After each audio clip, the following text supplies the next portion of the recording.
today. Literally, to be honest with you, we've got a power pack lineup with some really good friends of mine, some movers and shakers in the business and entrepreneurial world. You're going to hear from, obviously, you're looking at Anthony Trucks right there, Emily Mishler, my good friend from Chicago, who's crushing it on the nonprofit and the consulting side. My good friend Carlos Reyes from Arizona. Yeah, Carlos is coming in today. Jared Glant, all the way from 10X headquarters. Jared will be with us today. Jeff Finster. Jeff is the founder and CEO of Everbowl out there on the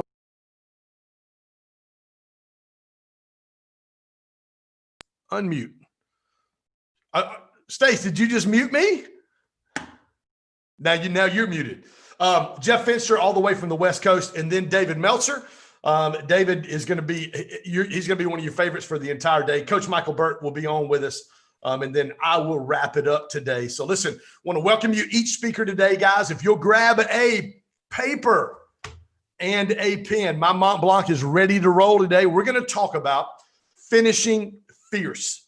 Our whole theme at Growth Stack Drive the last 3 and 4 weeks of the year has been finishing fierce. When leaders see the finish line, they do not let up. They kick in another gear. They not only cross through the finish line, but man, they gain momentum for 2021. That's where we're at today. You get to hear from, we kicked it off with a real good friend of mine, Anthony Trucks. AT, I love you, bro. Thanks for taking some time out. I know you've got a hard stop in 17 minutes. Each speaker will go 10 minutes, and then we'll do 5 minutes of Q&A at the end. If you have any questions, you can type that in the chat on Facebook, YouTube, or here if you're in the Zoom room. And we'll have several hundred people that are online with us today watching live. AT, you got 10 minutes, man. Finish fierce. Let's go, bro. Is it my turn?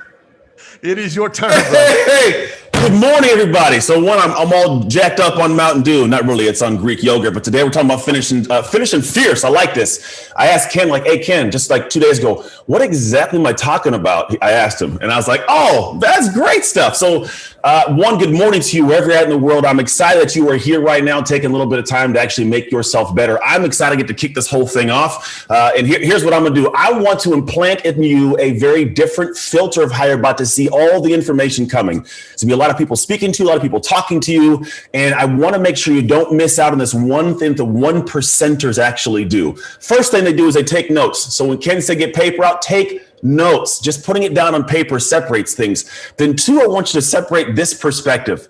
Nobody cares what you know. We care what you do.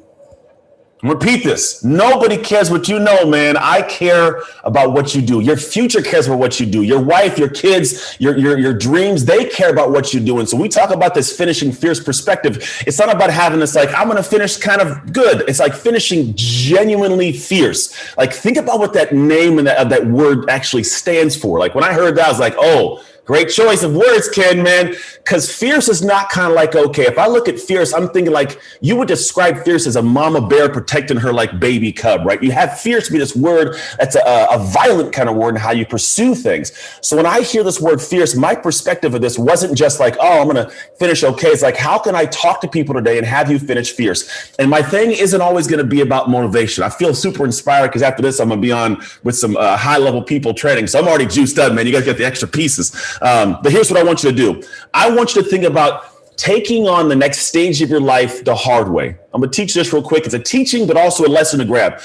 I look at a lot of people that come across my realm of work that I do. What ends up happening is they're looking for the easy route. And what we all know is the easy route ends up making life hard later on. Would I choose the easy things now? I don't develop the strength. Ken's always this F45. You guys know that. He's out there steaming yesterday. So if Ken goes in and says, hey, coach, give me the easy workout today. Well, later on for the hard workout's even harder. He can't handle it. Therefore, he can't progress. He gets left behind, right? So the idea for me is, well, how can I teach you to do things the hard way that allows things to be easy for the future? Because if Ken comes in and says, hey, coach, kill me. Beautiful. If it comes to 10 people a month from now and I walk in that weight room and they say, here's a hard workout, it's easier for me. I get to walk out steaming looking like a bad man, Majama, right? I mean, that's the idea. So how do we do that? All the things you're about to learn, this entire GSD, man, I want you to do this. I want you to focus on how can I apply it. You're going to apply it the hard way. Here's what it looks like. It's HARD. Habits, write this down. Habits, actions, reactions, and drivers. Everything you're about to learn is going to be something you can apply in some area of what this hard process is. So whether it's somebody coming on saying you should, get up in the morning and do this thing, or read this, or strategize this, or create this, or build, whatever it is, what you're about to learn, I don't want to be something where you just take a bunch of information in like you might have in the past. And it may be like you've bought a book and you put it on the shelf and you get that shelf esteem, which is like, I bought it and it looks good up there. And I feel good, but I didn't do anything with it, right? I want you to take this information and say, how can I use this? The separation of the 1% is not what they know, it's what they do with what they know. It's taking the insight and saying, I'm going to use these things and do these things. First thing is figure out from this week, what is the things that you need to weave into your life as amazing habits? You know how powerful habits are. I'm not going to go into the science of it. You know as well as I do, if you were to habitually do things you already know to do would change your life. Things you already know. If you didn't take any more insight, if you took what you already know and just did it without stopping, you have a different life completely from now. Actions. There are some things you got to do that are scaring the crap out of you. You know it and I know it. Like there are people who are like, oh, I'm bold. But then when you tell them to make a call to some high level person, they make excuses to not do it. When it's to make a call for a close, there's some reason why they can't. There's something that makes them feel comfortable, but really it's a fear behind the scenes. If it didn't scare them, it'd already be done. Right. So there's something that you got to look at. What's that big action I must do? I must step into. That's one I've never done that scares the crap out of me. But if I get it, it moves the needle. Then here's the big one. Reactions. Most people do not plan reactions. So reactions take control from an emotional standpoint and they mess their life up. I think life has an amazing plan for you. You're here right now. It's part of the plan. Most plans are great. The problem is we mess them up. By fear, by discontent, by lack of self-confidence, by not taking the action, we mess the plan up. So reactions come in moments that are heightened emotion, right? Something goes wrong, something goes right. Somebody says something I didn't expect. I don't handle situations correctly. These are the moments that happen that you wish you could have back later on. So I want you to think about planning. How will I react to a situation in January if all of a sudden the plan doesn't come through? Will I react by making an excuse and sitting low? Will I react by having some fierce perspective of how I push on, right? How will I react to someone maybe that says, I'm going to sign up with you and I make some money? Will my reaction be great? I'm going to sit on my laurels and hang out, or do I add more to those signups? Do I find a way to take that income and reinvest it? What is my reaction? Plan that. Don't have it be something that just happens accidentally by emotion. Emotions are fleeting. It's not going to be the best thing to drive off of. And the last piece of it is make sure you focus primarily, in my perspective, on why are you doing this? What are the drivers? And I seriously have people write these things down. When you get up every day, you shouldn't get up without knowing why you're getting up. Think about this. Like a lot of people get up, we don't know why we're getting up. But I'm not saying that like you don't know why, like you're getting up to live your life. But do you know why you got up today? Like I know why I got up today. I got up, I got a quick little movement in. I got some book pages written because I'm writing a book right now. I got prepared for a meeting before this. I'm here now, I'm moving on. So I knew why I was getting into my day. And because I know that I can show up fully to it to deliver on my habits, my actions, my reactions. So I'm telling you right now, I don't even know what time I'm at. That's like 1 minute, 2 minutes. I'm just rapping. I got a little bit of time. So when I'm telling you this right now, I want you to think about this. Everything you're about to learn, it's not just information. It should not be another piece of info put in your brain that you don't use and have no plan around. You must take these things and apply these things. And if you do this correctly, this time next year, you're on this side of the screen.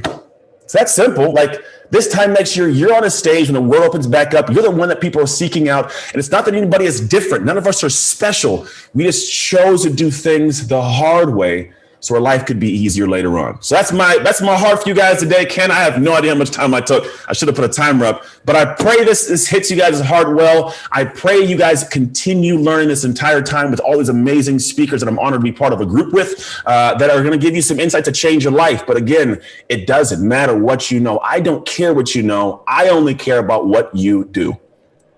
Anthony, I love it, homie. I love what you said just a minute ago, probably the habits, actions, reactions, and drivers. I love what you said on plan your reactions. It takes emotions out of the equation. Drill down just a second on that. Like, is that one of the, because out of all those things, that may be as a coach, which is what you do as well, that may be one of the biggest things I see. Talk about planning your reactions for just a second. Yeah. So I realized I definitely didn't fill up 10 minutes. I just started going. You're good, man. You're good, man. Hey, it's almost like boot camp minus the 6-hour plane flight. This is great. So look at it like this. The reactions piece that I look at, for me, I know that in my life, a lot of things, they are going to go wrong. Life is what happens between the plans, quite literally. So this morning I had a plan. Just, my plan was get up, write my book. I'm going to head over back home. I'm going to be on with Ken at 9. And then at 9:20, I'm on with PayPal and I'm training their organization. And so, I see they're calling me right now. This is crazy. Phone's ringing for these people. They're like, where are you at? So what I did is on the way to my kids dropping off for school in the morning, I get a call from someone like, hey, you're going to be on our podcast in 2 minutes. Like, I was like, oh, wait, that wasn't the plan this morning. This is this morning, Mike. I was like, yeah, I guess, dang, let me get home. So I shot home. I had to change up I was in a prep for a good 30 minutes before I got on with you and then with PayPal. So I had to get home, rush to the podcast, and I got his podcast done. I had 10 minutes in between. I went through, studied it real quick. Now I'm on with you. So the reactions to that could have been one of two things. Reaction one could have been freak out mode. Hey, Mike, I got to cancel. I can't be there. Sorry. Mike would have been sad because we scheduled it. I dropped the ball. Would have been a sad little event. I would have went to this meeting right here feeling like, man, I let somebody down. My energy may be a little bit different. And then I would have flowed into the next thing like, oh, this sucked. I messed it up with Ken. I'm going to mess it up with PayPal. And then I don't get the speech killed on PayPal. And then all of a sudden I don't get the next ones, right? It's those little nuggets of the reaction. So I was like, no, Anthony does it. I react differently. My plan in moments like this is let me figure out how to make this amazing still. So I came home and I got back and I dialed in and I realized, hey, I've already done the work last night. I got things prepared. Let me go to work and I rolled in much smoother. I love it, man. Real quick, Anthony, give us one final takeaway about what you do in the evening to prepare for your next day. I sleep. No, I really do. I go to bed at a good time. I was in bed at 10 o'clock last night, up at 5:30. So what I do at night is I make sure that I have the next day structured out so I can roll into it without having to have a bunch of hiccups. I want to know what I'm doing, when I'm doing it, everything prepared, because I don't want to be thinking about everything else coming past this moment. Typically, I wouldn't know what the next stage of my day is. Typically, my planner is just, it's here. I know hour to hour what I'm doing. I'm really good at switching, taking a breath and moving to the next thing mentally. So the day before, I just make sure everything's in line because I want to be in flow. If I'm in flow, I can grow. I love it, man. Anthony, thank you a ton. I appreciate welcome. you. Go on over to PayPal and crush it. Buddy, God bless everybody. Take care. See you, homie. Hey, guys, listen, our next communicator today, if I can find her and I can get her to go ahead and unmute, is my good friend, Emily Missler. Emily is in Chicagoland. She runs the Cultivated Group. She runs like 417 nonprofits and about 45 businesses and is just absolutely knocking it out of the park. And I promise you today, out of this power lineup that we have, she will be the best looking and she will be the one that leaves you with your heart feeling warm when she's done. Well, Emily, how you doing? How you doing, my friend? I'm good. Hey, thank you all so much for being here. I'm so excited to share with you. I admire Anthony so much and I'm so delighted, honored, so many different words to be a part of this conversation. So I want to jump in, and this is kind of the overarching theme of what I want to talk about. And this is something for you to write down. Whatever you're committed to is producing the results you're getting. And just let that simmer. I mean, it's not necessarily for now. You're going to get over the next 2.5 hours, 2 hours, you're going to get so much information. But remember, whatever you're committed to is producing the results that you're getting. So something that I want to piggyback off of what Anthony was talking about and just clarify, he was talking about reactions. The way I like to think about it is a little bit different, but it's reactions versus chosen responses. And the way that he was talking about planning your reactions is very much the way that I think about choosing my responses. But in that, I think it's really important to emphasize that we have the power of choice. And that is in every single situation, every single decision that we make throughout every day that influences the rest of our lives and compounds. So as you're thinking about how you want to finish out this year, something to focus on is that reaction versus response. What are you committed to here? And something that, as I was thinking about finishing fiercely, I literally looked up the definition of fierce, and I'm going to share that with you really quick. Having or displaying an intense or ferocious aggressiveness. The opposite, gentle, tame, mild. Powerful and destructive, showing a heartfelt and powerful intensity. The way, by definition, the way I live my life, and I would gander, the way you live your life is showing a heartfelt and powerful intensity. So this fierceness that we're talking about is not new to you, but what might be new is this year-end sprint. So as you're focusing, and something that I've really been simmering with myself and my team and the clients that we work with is focus. because we've been at this marathon in so many different ways over this past year. It's been truly a marathon, and that is not stopping after the next 2-3 weeks are done. So just things for y'all to think about. What seeds are you planting? What are you focusing on in order to be able to not only finish the marathon that is this year, but also without reprieve, jump into what next year is? What are you cultivating? How are you looking after yourself?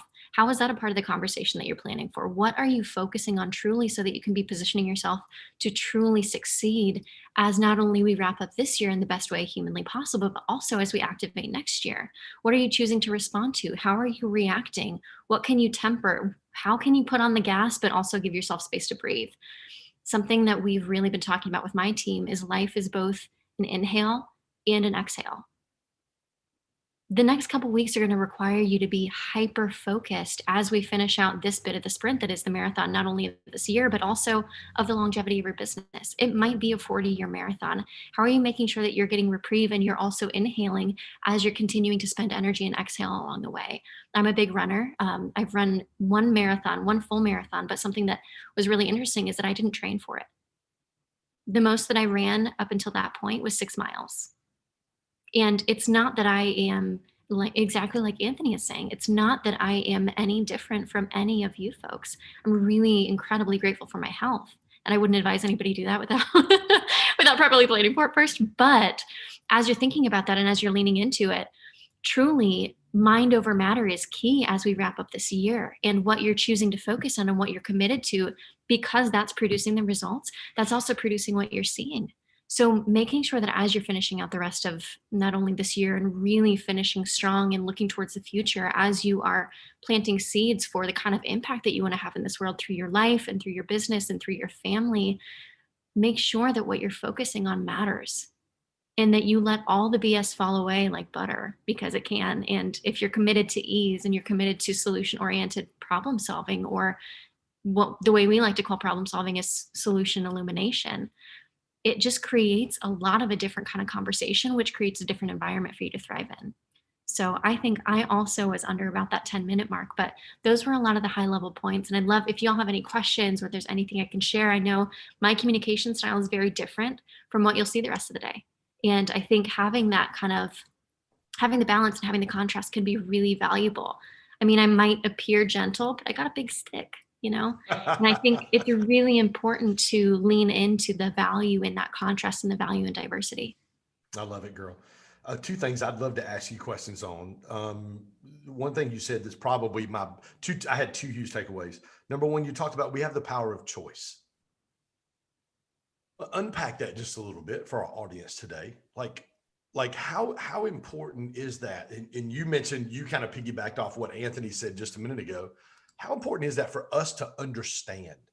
I am the one that makes that. I'm the one that has the decision power in my life. Talk about that for just a second, Emily. So you may not have complete and utter control in every situation, but you do have influence. And that influence comes from the choices that you make and the ways that you turn the dial and tweak the outcome based on the way that you choose to perceive a situation.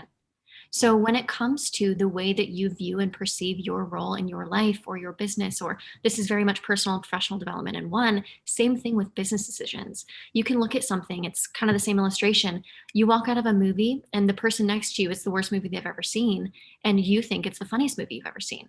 Solely based on what the perspective and the choices that you're bringing to the table, based on the information that you are choosing to interpret a certain way, whether that is conscious or subconscious.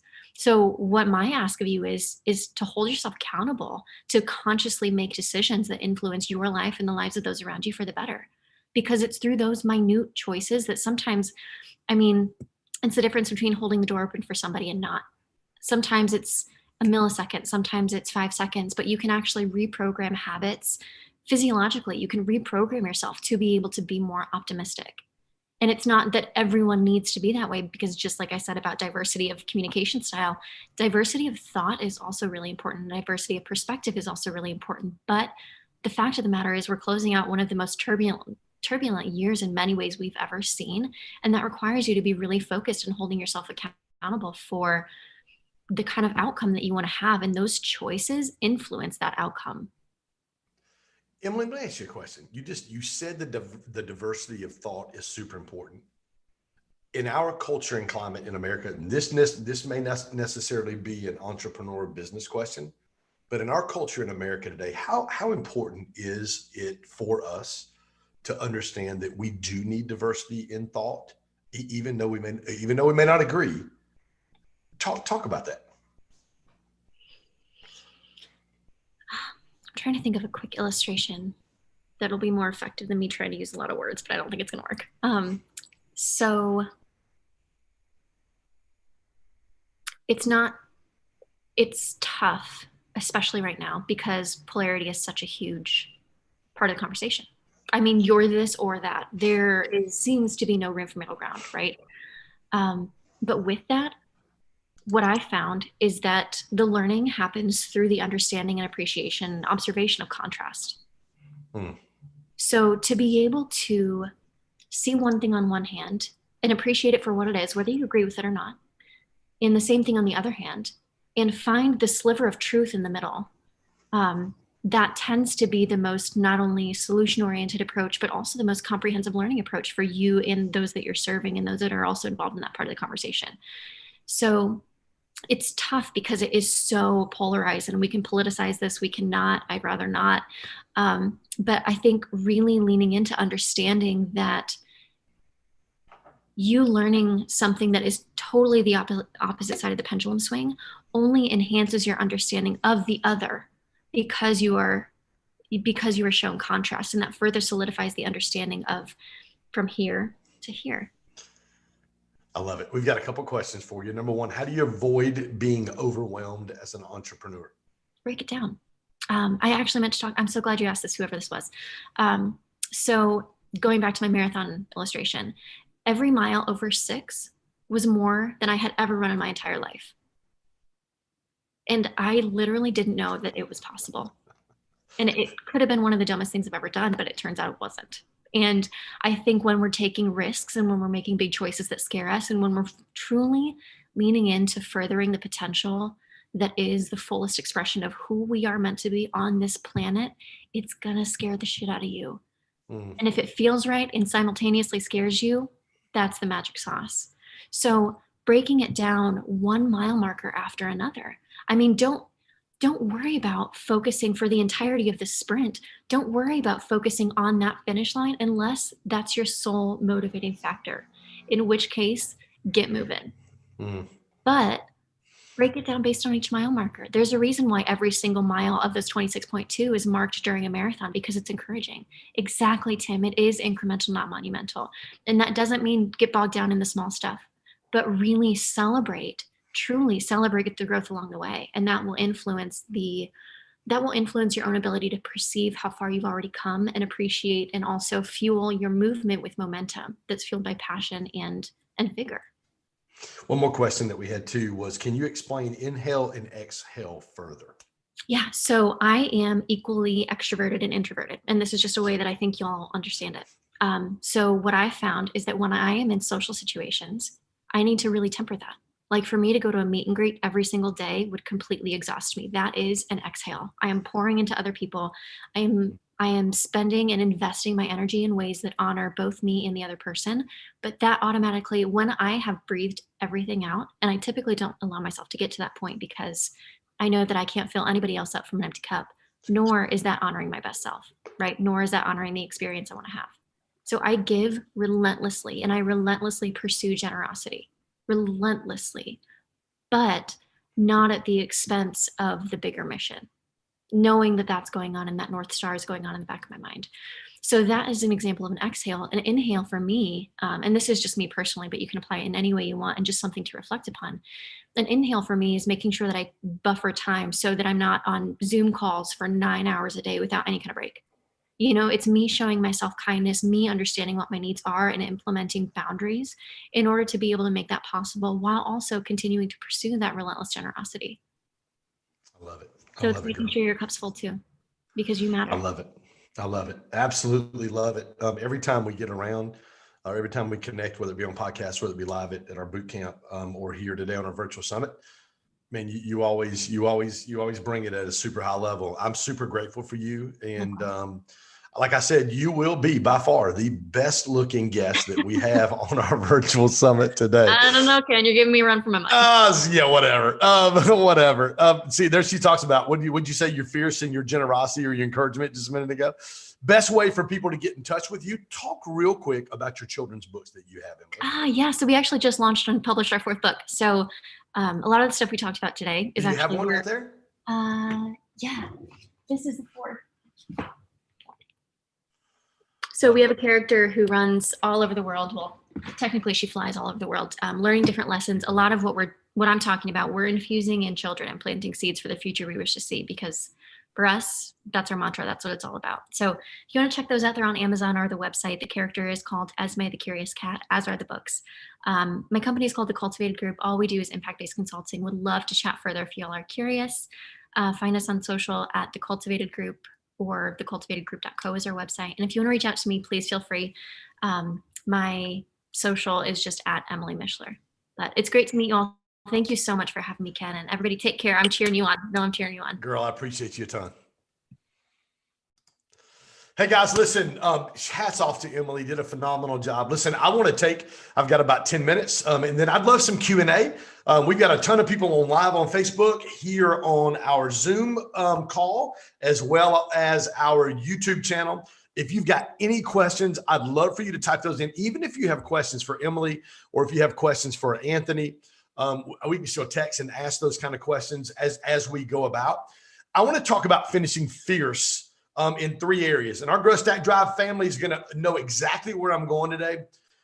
But I want to challenge you. There's a couple things. I was at a mastermind this weekend with my good friend Ben Oberg, who is he's a 10Xer, lives over on the West Coast. I was in Salt Lake City speaking to a couple dozen entrepreneurs, literally from around the world. This weekend, had an opportunity to speak. And one of the questions that I heard this weekend really fit in with the whole finishing fierce theme that we're doing at Grow Stack Drive for the rest of the month. And this was the question. If I lived to my fullest potential, what impact would I leave on the world?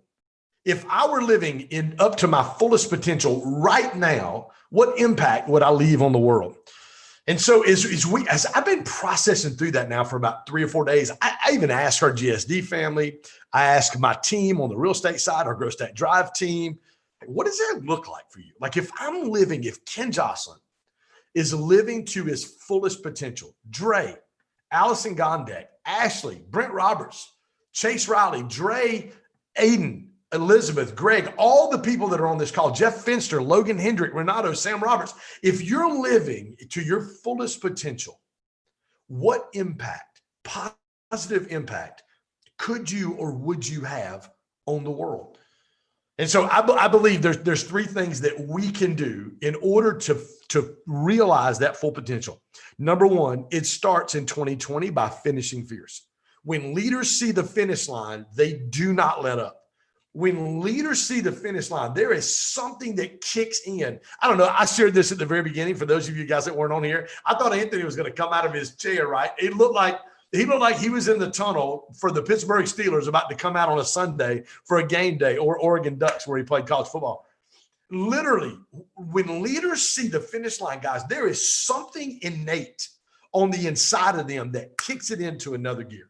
So I want to talk about finishing fierce in 3 areas. So if you're here, I want you to grab a pen, write these 3 areas down. Number 1 is gratitude. I want you to finish fierce in your gratitude. I was listening to a podcast yesterday, and I can't remember who it was. This is a podcast yesterday, and they were talking about somebody. They were talking about a well-known speaker, author guy, and they were talking about how this guy spent, it may have been Tony Robbins, 5 to 10 minutes every single day in gratitude before his feet even hit the floor. And what it did was it mentally prepared him to attack the day. You heard Anthony talk about attacking the day. You heard Emily talking about attacking the day. And one of the things that we do, we have 5 core values at Grow Stack Drive and on my real estate team: passion, focus, intentionality, teachability, flexibility. That second core value is focus, and focus is how we dominate our calendar. So every single day we do 4 things. We write our goals down twice a day at Grow Stack Drive. We not only write our affirmations down, but we say our affirmations. The third thing we do is we review at the end of every day. At the end of every day, we review the day. Where did I win?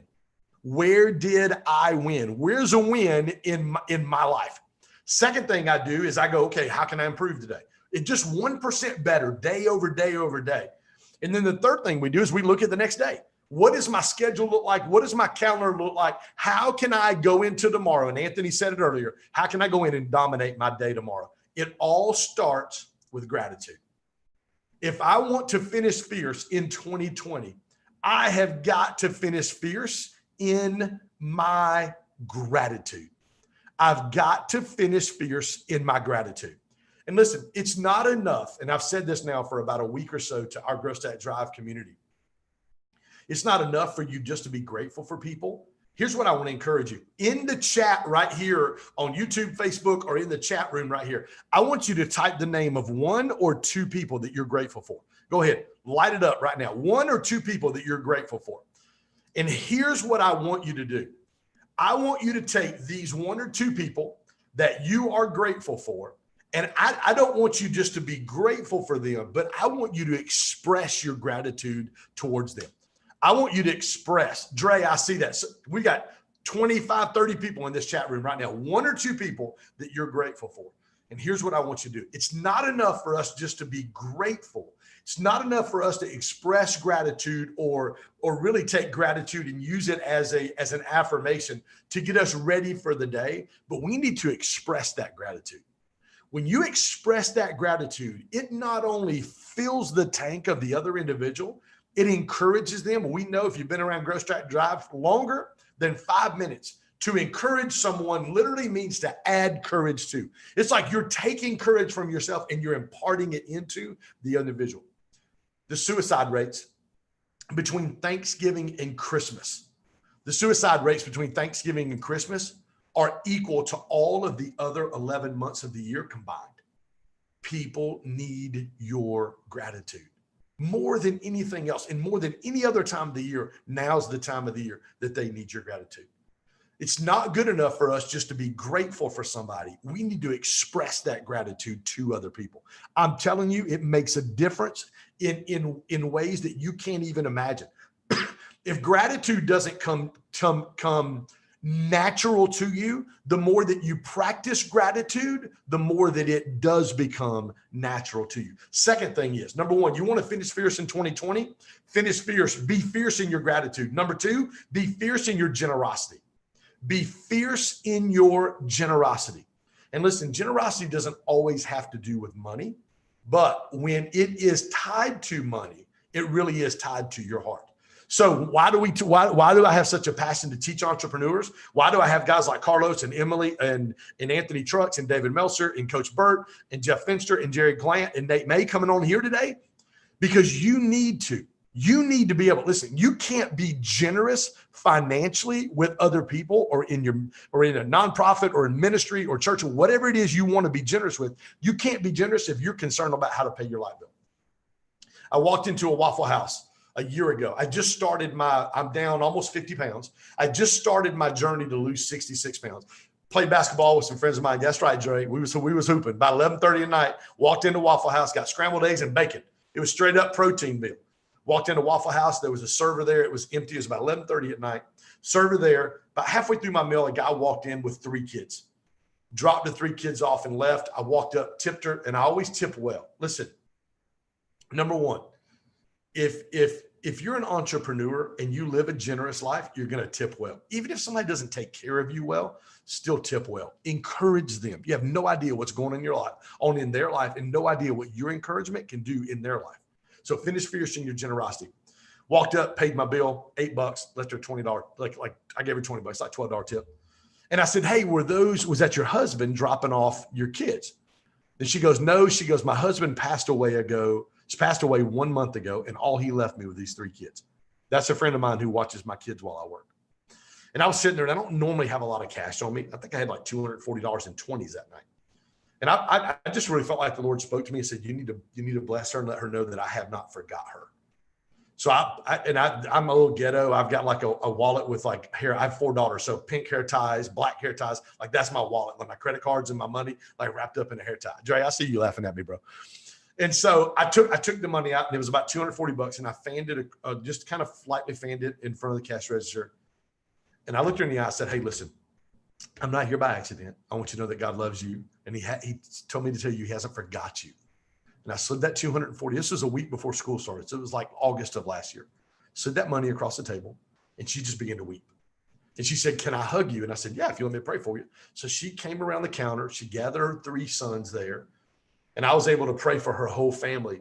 And that one act of generosity, I have no idea. I've never seen them again. Don't know what happened after that. But I know that one act of generosity could make a lifetime monumental difference in her life and the life of her 3 kids, elementary school, middle school. And I think the son was just going in into his freshman year of high school. So I want to, if you want to finish fierce and you want to enter 2021, be fierce in your gratitude and be fierce in your generosity. The third thing I want you to be fierce in is in your growth. What are you doing right now to be fierce in your growth? John Maxwell's 21 irrefutable laws of leadership. The number 1 law, if anybody knows it, you can type it in right there in the chat room right there. The number 1 law is the law of the lid. So if you're a leader and you're only a 7-8, 6-7, and that's the lid for you, no one is going to be able to work in your organization who is a better leader than you are. It's impossible. So what are you doing to commit yourself to being a greater leader or a better leader? What are you doing to make a commitment to finishing fierce in 2020 in your growth, in your personal growth, in your leadership growth, in your physical growth, in your relational growth, in your financial growth, and in your business? What are you doing today to grow yourself in all those different areas? What are you doing today? How committed are you to growing in those areas? Here's one of the things that we've done. Stacey, if you'll go ahead and put that, actually, I got it right there. Boom. Thank God for keyboard shortcuts on a MacBook. GrowStackDrive.com. Oops, I actually sent that to Logan on accident. Let me send that to everybody that's on the call right now. GrowStackDrive.com/December. GrowStackDrive.com/December. Let me tell you what we've done. We've literally, for the next 30 days, opened up our entire platform for free. We've opened up our Grow Stack Drive private Facebook page, where we have about 130, 140 people on that private Facebook page. It's a paid page. We have over 90% involvement, engagement on that page every single day, which is, if you know anything about private Facebook pages, it's insane the level of involvement and engagement we have on there. Right now, we're doing the Finish Fierce Challenge. Like literally, what are we doing? So every single day, people are posting how they're finishing fierce or being fierce in their gratitude, in their generosity, and in their growth. They're either posting videos, they're going live, they're commenting on other people. I think we had 10 or 12 people, Stace, join this past week on there. But for the month of December, GrowStackDrive.com/December, we're giving that away for free. We're also giving away all 3 courses that I did online. I've got an entire course, 6 to 8 weeks, on crushing limiting beliefs, where we talk about fear, scarcity, insecurity, shame, comparison, and success. Yes, success can be a limiting belief system. We did an entire course. We're giving that course away absolutely free. And we're giving you access to our Wednesday night Zoom calls, our coaching calls, absolutely for free. This is a $2,500 value. We're giving it to you for absolutely. You're not putting a credit card in. Nobody's calling you for a credit card tomorrow. We're giving this away for free to help you finish fierce in your gratitude, in your generosity, and in your growth. Let me say this, and then we're gonna go to my good friend Carlos Reyes. I saw Carlos pop in the room real quick. A limiting belief system is this, guys. Let's write this definition down. A limiting belief system is something that prohibits you from seeing the potential of your very own future. It's something that prohibits you from seeing the potential of your very own future. And let me tell you something. Scripture is very clear. Without vision, people perish. If you don't have a dream, if you don't have something on the inside of you, like one of my affirmations is, I will live a life where my heart and my head are in alignment. I will live a life where my heart and my head are in alignment. Here's why. The heart is my imagination. It's where I dream. It's where the vision for my life comes from. My head is where my belief system comes from. If my belief system isn't lined up with my heart, the dreams and visions that I have will never come to pass, because my belief system determines and dictates the actions that I take every single day. So I have to, and my affirmation is, I will live a life where my heart and my head are in alignment. Because when my belief system, which in turn triggers the actions, are lined up with the vision and the imagination that I have for my life, there is nothing impossible for me to do. So we're making that free, growstackdrive.com/December. All three of those things are absolutely free. Our Grow course, 6 to 8 week course on crushing limits and beliefs, our private Facebook page, as well as our private GSD coaching calls. We have about 36 people on those every Wednesday night. $2,500 value. We're giving that to you for free. Absolutely for free. So I'm done. We're going to pull my guy. Carlos Reyes, where you at, homie? There he is, right there. I can't hear you, bro. And you're not muted. Oh, you look good today, man. Look at you. Thank you. Testing. Got you, man. All right, brother. Thank you. I got you, my friend. Let me take just a minute and introduce this guy. I've only shared this with a couple people. Carlos does not even know this. He has no idea. I met Carlos last year. I had him in on a Instagram Live when I started doing those. Then had him on a virtual summit. You sat outside. You were at a mentor's house. You sat outside and you were doing the virtual summit. Shared your story. I hopped on before Carlos and I. Then this is when I knew. I said, "This is my guy right here." I hopped on. I haven't even told you this. I hopped on an Instagram Live one night. You were live with a young black guy in Detroit who was a homeless. I remember. Yeah. And he was on the call with you for about 30 or 45 minutes. I'm watching Carlos walk. This guy was frustrated. He was defeated. He was ready to quit. And I watched Carlos walk this kid through the things that he does to be one of the top home wholesalers in the world. And I watched, I got goosebumps, man. Look at that, bro. I got goosebumps.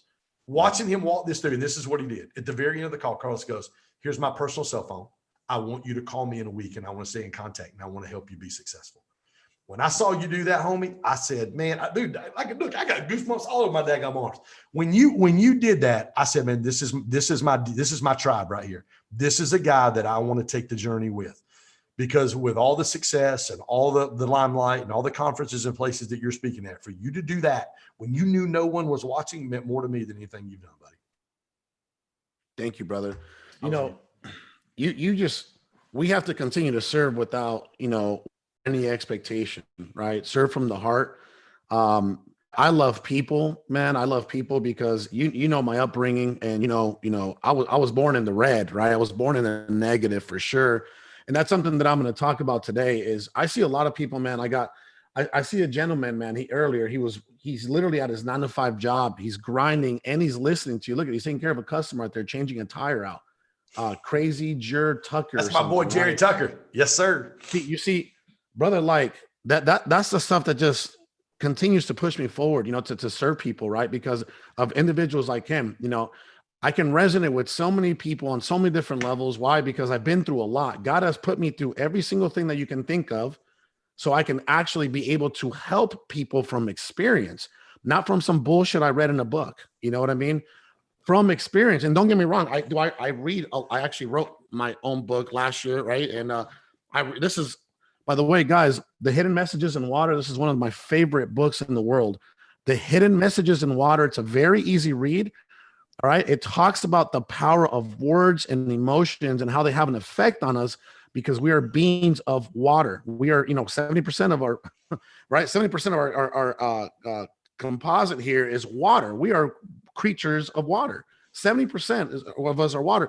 By the time we hit the age of like 80, 90, we're down to like 50%. We're on our way out. You know what I mean? So I need you guys to really read this book. This is a very easy book that one of my personal mentors actually had me read, and it changed my life. It's only about 150 pages, so you'll get through this in 3 to 5 days. Okay. So, Ken, I just want to briefly go over, because I know I got 10 to 15 minutes, right? Yep. Yes, sir. Oh, by the way, the name of my book is called The Best Wholesaling Book Ever. The Best Wholesaling Book Ever. Let me tell you why I named it that, right? I read 20 or 30 wholesale books before I I wrote my book because I wanted it to be the best, right? I read If You Can't Wholesale After This, Flip by Nick Reese. I mean, I read every book you can think of. And I said, you know what? I'm going to put together based off everything that I just saw, right? You always want to see what competition is doing and make it better, right? So I'm like, I'm just going to put together the best wholesaling book ever, and not just the best wholesaling book ever. So I just want to say this because I got 15 minutes. My story is, your typical immigrant story. I'm living the American dream now. I have 27 active businesses, which none of those are 7 or 8 figures. Okay, 7 or 8 figures. And I just want to say this: that wasn't always me. This wasn't always me, man. I was born into extreme poverty in Mexico, the slums. I actually have a picture of myself, me and my mother, right there in Mexico, right there. Me and this little boy. It's crazy. It's right here on my desk. I keep a lot of pictures around me to I got a picture in my car of my grandma and my grandpa who raised me in Mexico because my mom had to abandon me to come unintentionally, of course, to come and try to make a better place for myself and my brother. Right. So I keep a lot of pictures around just to remind me of, why I'm doing this. So I was born into extreme slums, like literally the slums. My house, my house that I lived in with my grandparents was literally made out of cardboard, right? Cardboard and laminate and dirt floors, literally dirt floors, dirt roads. That's what I was born into. And I don't wish that upon anybody. I don't wish poverty upon anybody. Okay. I'll make it very clear. If you're poor in America and in the United States of America, you're not poor. Why? Because here there are some type of assistance, which I've been on every assistance you can think of at one point, right? I've been on food stamps. I've been on cash assistance for rent. I've been on cash assistance in general. I've been on government housing. I mean, everything you can think of, WIC for milk and cheese with my mom, right? Because my mom came over here. And, she had to grind it out, 2-3 jobs, $8.25 an hour. That's all she ever made. And she had to try to raise her sons. Right. So, we were doing everything we can. I'm the oldest in my tribe, in my family. So I always, my father wasn't around. She actually left him because he was abusive. That's a whole different story. So I had to be the man of the house. I didn't have a childhood. I didn't have I wasn't a teenager like everybody else. Right. I had to work my ass off when I was, I would say 11 years old. I remember the summer between 7th and 8th grade, I was already working construction under the table, just picking up trash for the construction workers, right? Just so I can have enough money to buy uniforms and shoes. All right. That's how I started. 12, 13, 14 years old. I'm working at the airport illegally. Right. Stocking the back, how in the planes you get all the little alcohol, right? That was it's called back setup. I was doing that at the age of 14. I wasn't even old enough to do that, but I was doing it because that's what we had to do, right? So I went through, and then I got a corporate job when I was 17 years old because it took me a very long time to get my citizenship here, right? Very expensive and extensive process. So yes, it took me a long time. I got my work permit first for a year. And then I got my green card for 5 years, and then I became a citizen. And thank God I had to stay out of trouble, or else, the U.S. government was going to say, you shouldn't be here. Why do we need you here? You're a criminal, right? So I had to fly straight. And anyway, it took me a very long time. Once I got my citizenship, I went into the corporate world, just like many of you may be in now. And then I did 10 years of that, and I said, you know what? I'm getting paid $70,000 a year, and I'm producing $250,000 a month for these individuals. And you know what? I don't regret it because I learned so much. I didn't go to college. I graduated high school, but I didn't go to college. Guess what I learned in the corporate world? I got hired as a shift manager. Then I got promoted to an assistant manager. And then I got promoted to a manager in training, and then a manager, and then a district manager, and then a regional manager. So I was the ultimate yes man. I would work from 7 a.m. to 7 p.m. Monday through Saturday, worked my ass off. I didn't have a life of my own. I was the ultimate yes man. Hey, can you go to Seattle for us? I'm there. Can you go to Vegas for us? I'm there. Can you go to Cali for us? I'm there. I did everything and anything they asked me. And guess what? I maxed out at $70,000 a year. And here I am producing millions of dollars for these people. And that's okay, because guess what? I learned a lot. I learned how to hire. I learned how to train. I learned how to look at my KPIs. I learned how to put leadership in place so I can actually fire myself from positions, right? That's why I have all the companies that I have now. I'm so blessed that I went through the corporate structure and learned all that, right? People actually have to pay for that kind of, right? I was earning what I was, I was learning while I was earning things, right? So anyway, the scariest thing I ever had to do was quit my job. I put 6 months of the 6 months of reserves away, 6 months of reserves. At this point, I'm already doing real estate deals. I got about in the pipeline. Okay. I started literally on the street because I started zero marketing dollars, handwritten bandit signs. Okay. If you guys ever go to Instagram or Facebook, you'll see pictures of me like putting out bandit signs in a 2006 Nissan Rogue. Okay. Back in the day, it was the year was 2014. And I'm in an 06 Nissan Rogue putting out bandit signs. My friends wouldn't even drive me because they lacked the commitment. I'd say, hey, brother, if I pay you $50, will you just drive me so I can just jump out the passenger door and put the bandit signs in every corner and come back? A few of them did it once or twice and then they quit. And that's the problem with a lot of people. You guys lack commitment. Not you guys in particular, not this group, because guess what? Today is Tuesday, the 15th. And you guys are here and you can be anywhere else. So you're a little more committed than the next person. That right there alone should tell you a lot. You're looking for something. You're looking for more. You want more. You want more fulfillment. You want more freedom in your life. You want to be able to give more. And there are several reasons why you're on this call. But guess what? Commitment alone won't get you there. Don't get me wrong. Commitment will give you a crazy advantage over the next person. But that's not what's going to do it. You're going to have to be committed, of course. Here, write these down. This is what I live by, right? In order for me to be successful, I will have to be 1, committed. 2, I will have to here, write this down. It's commitment. Give me 1 second. I'm gonna. This is the 5 steps that have worked for me in my life from experience. Okay. So we're going to go commitment, discipline. Why? Because a lot of people lack discipline. And guess what? Discipline leads to habits. And habits leads to lifestyle transformation. Okay?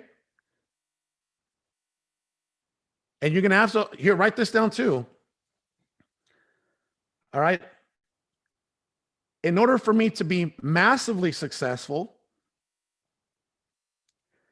I will have a crazy work ethic. And no matter what gets in my way, I will not give up.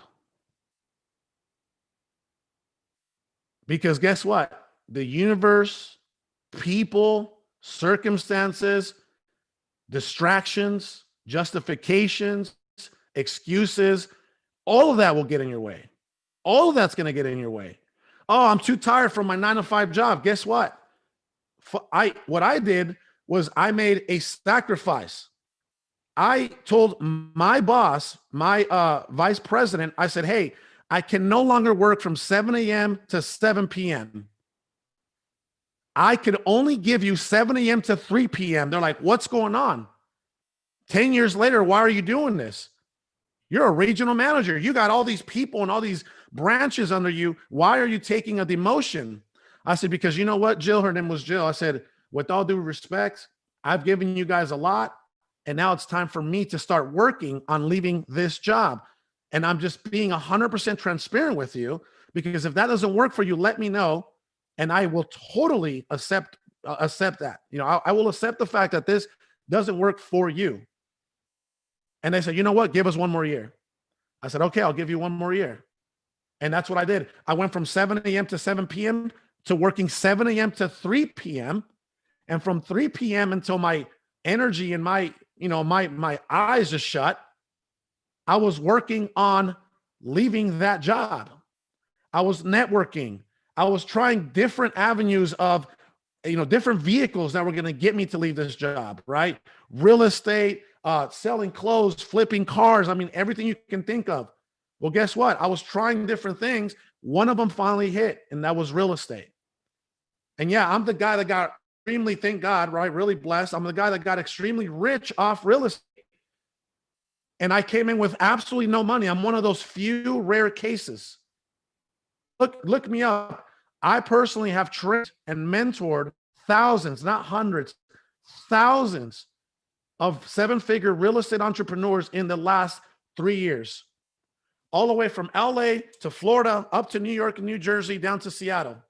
I got a kid that I'm training. His name is Cole Rudd from Seattle. Guess what? He does 250,000 every single month in just real estate. He started with zero. He's 22 years old, by the way. You can go into I took a picture with him here. I had a private mastermind. He came in and we broke down his business, and I gave him an entire first quarter game plan. So, how did I gain that knowledge and experience, right? By spending a lot of money on the wrong things. Once I started making money, guess what? I was dumping it all back into my business. I started dumping 97% of my money back into my business. At that point, I was like, you know what? I'm just going to take out just enough to survive and pay the bills. Okay. So I was dumping 97% back into my marketing and my personnel and my systems, and my operations started to grow. I bought a $2 million building in December of 2019, which is where I'm going to head to right after this call. I bought a $2 million building. I own the building. I don't rent an office. I did that for 3 years, right?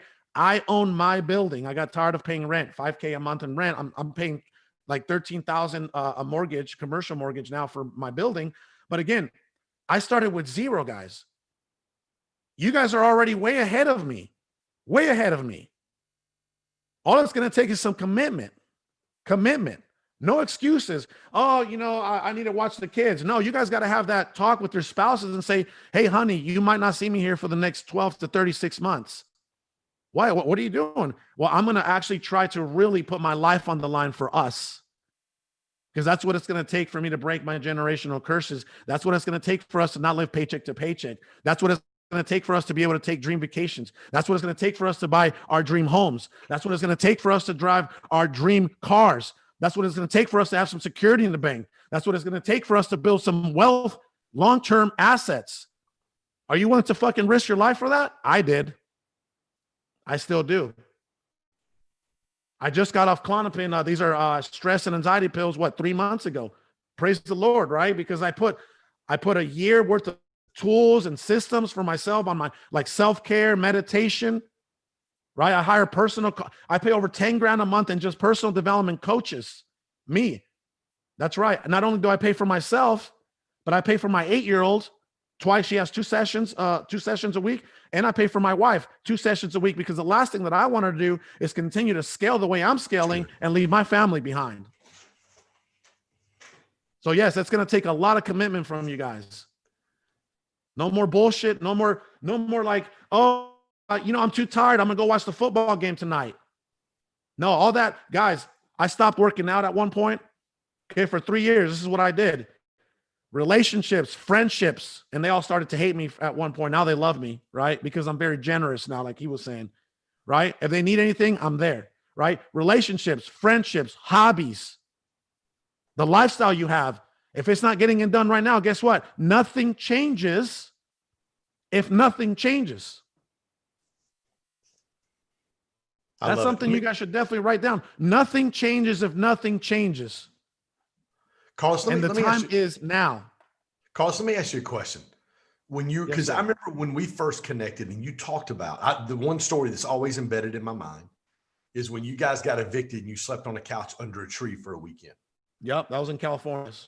Talk to me about really how those moments as a child really helped you do what you're doing now, I'm never going back to that. And I want my family to be successful as a family. Talk about that. That's it, brother. So I remember I started talking to the Lord at the age of 5, right? And I used to always think like, man, this poverty hurts, right? Like at some point, brother, if my mom didn't send money from the States, we weren't wearing shoes. We weren't wearing shoes. Again, our floors were made out of dirt. Our house we lived in, I'll send you a picture of it. I'm actually going to go revisit very soon.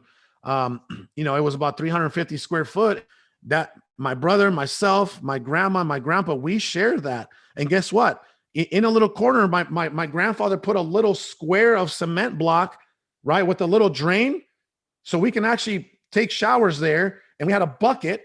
My grandma would warm up the water in the kitchen, bring it over, and we out of a bucket with a little bucket, get into the big bucket. That's how we took showers for the first 9-10 years of my life.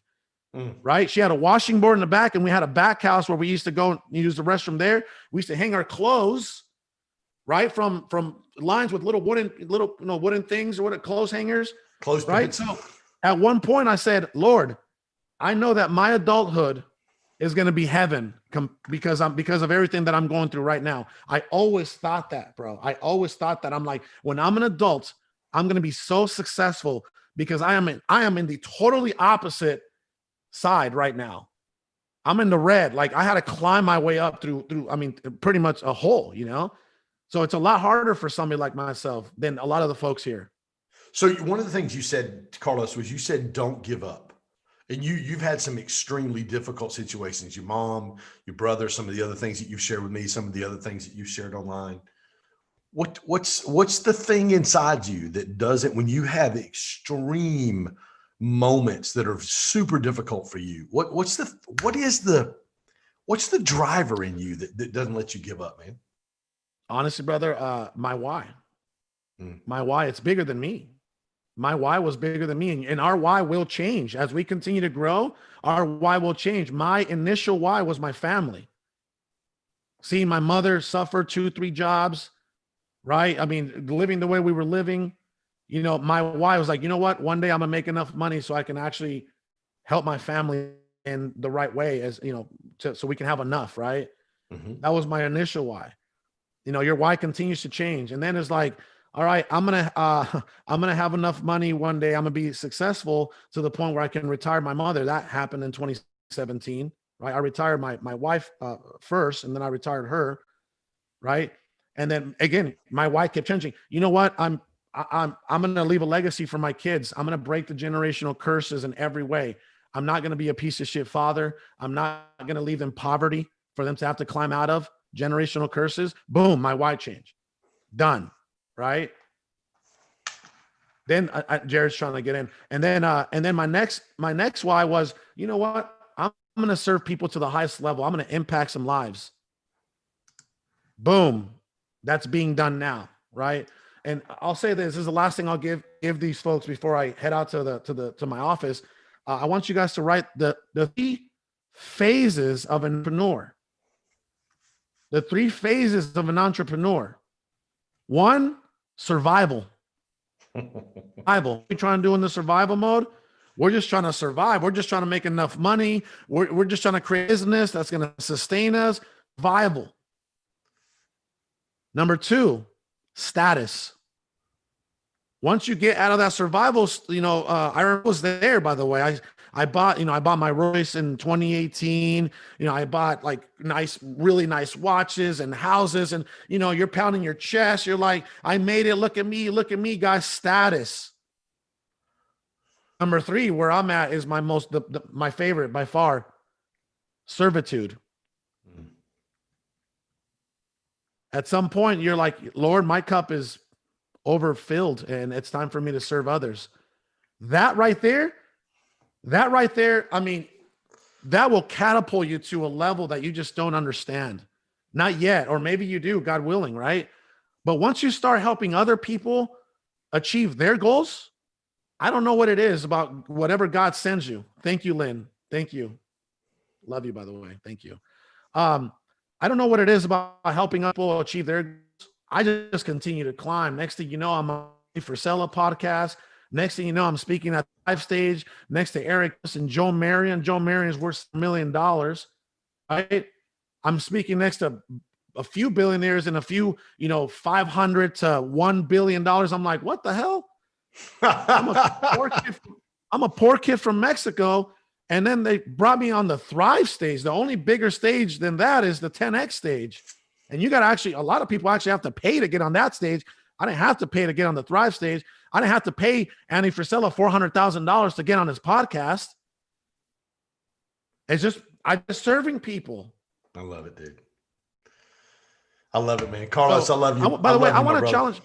Thank you, brother. Before I head off too, I just want to challenge people to serve someone today, right? What I've been doing for the month of December, and a lot of people don't know this because I put about 1% out, and you know, and you can only put out so much stuff on social media, right? So what I've been walking around with $100 every day right there on the side of my, you know, my car. And right now, I mean, it's a small way to serving people, right? We're looking for families to bless, of course. By the way, here, I'll give you an example of what my week has been. Mom, I need you to reach out to all my family in Mexico, see who's not doing very well because the pandemic is crushing a lot of people. Who's not doing very well? Let me know who's in need.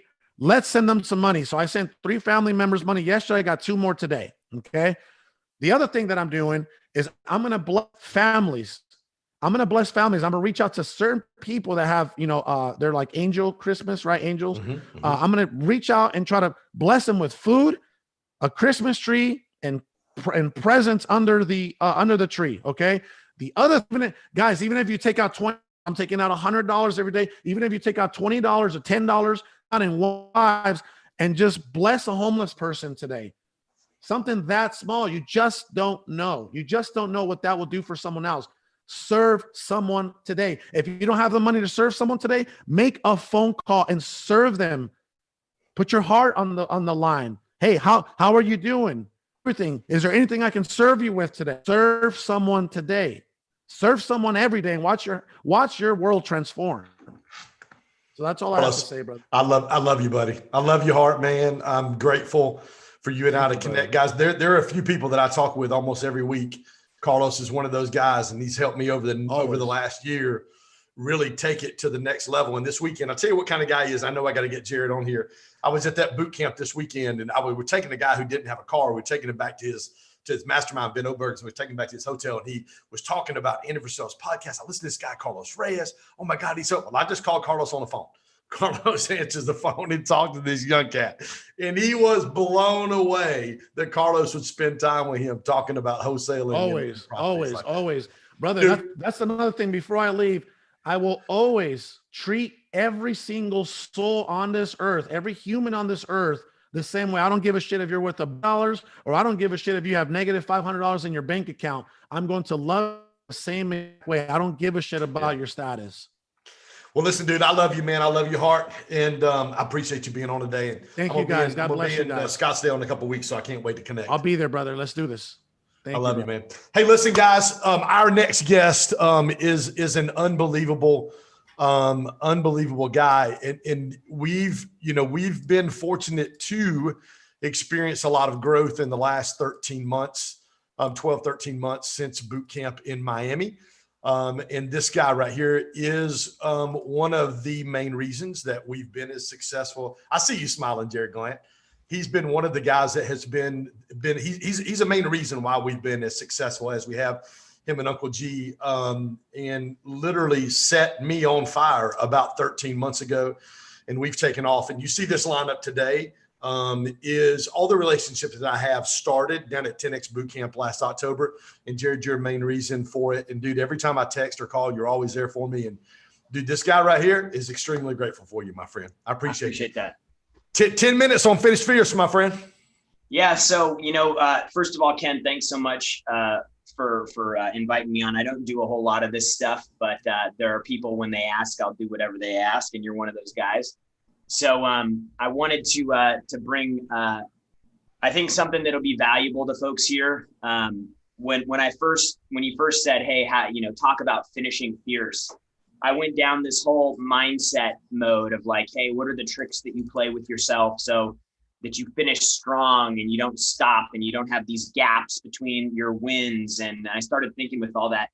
And then I thought, well, what's the thing that I do here with our team? And for those of you who already have the show up and the grind and all that stuff going for you, I wanted to just talk to you guys today about what we do to maximize revenue at the end of the year.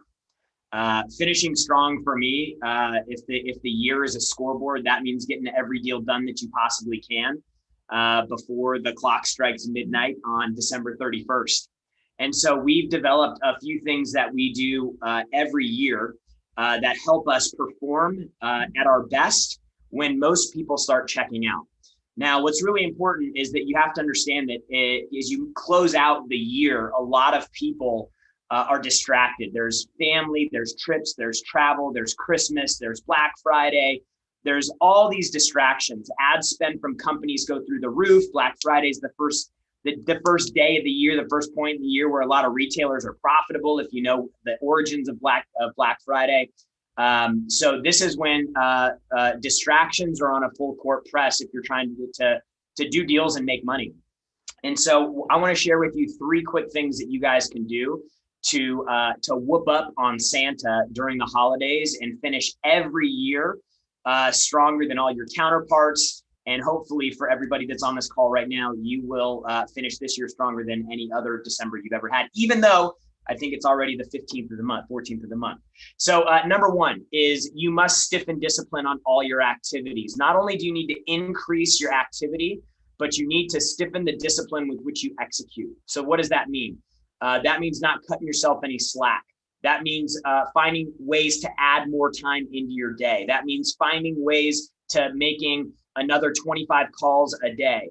That means looking for reasons and ways to make things work, not excuses or reasons why you can't. Again, plenty of excuses right now.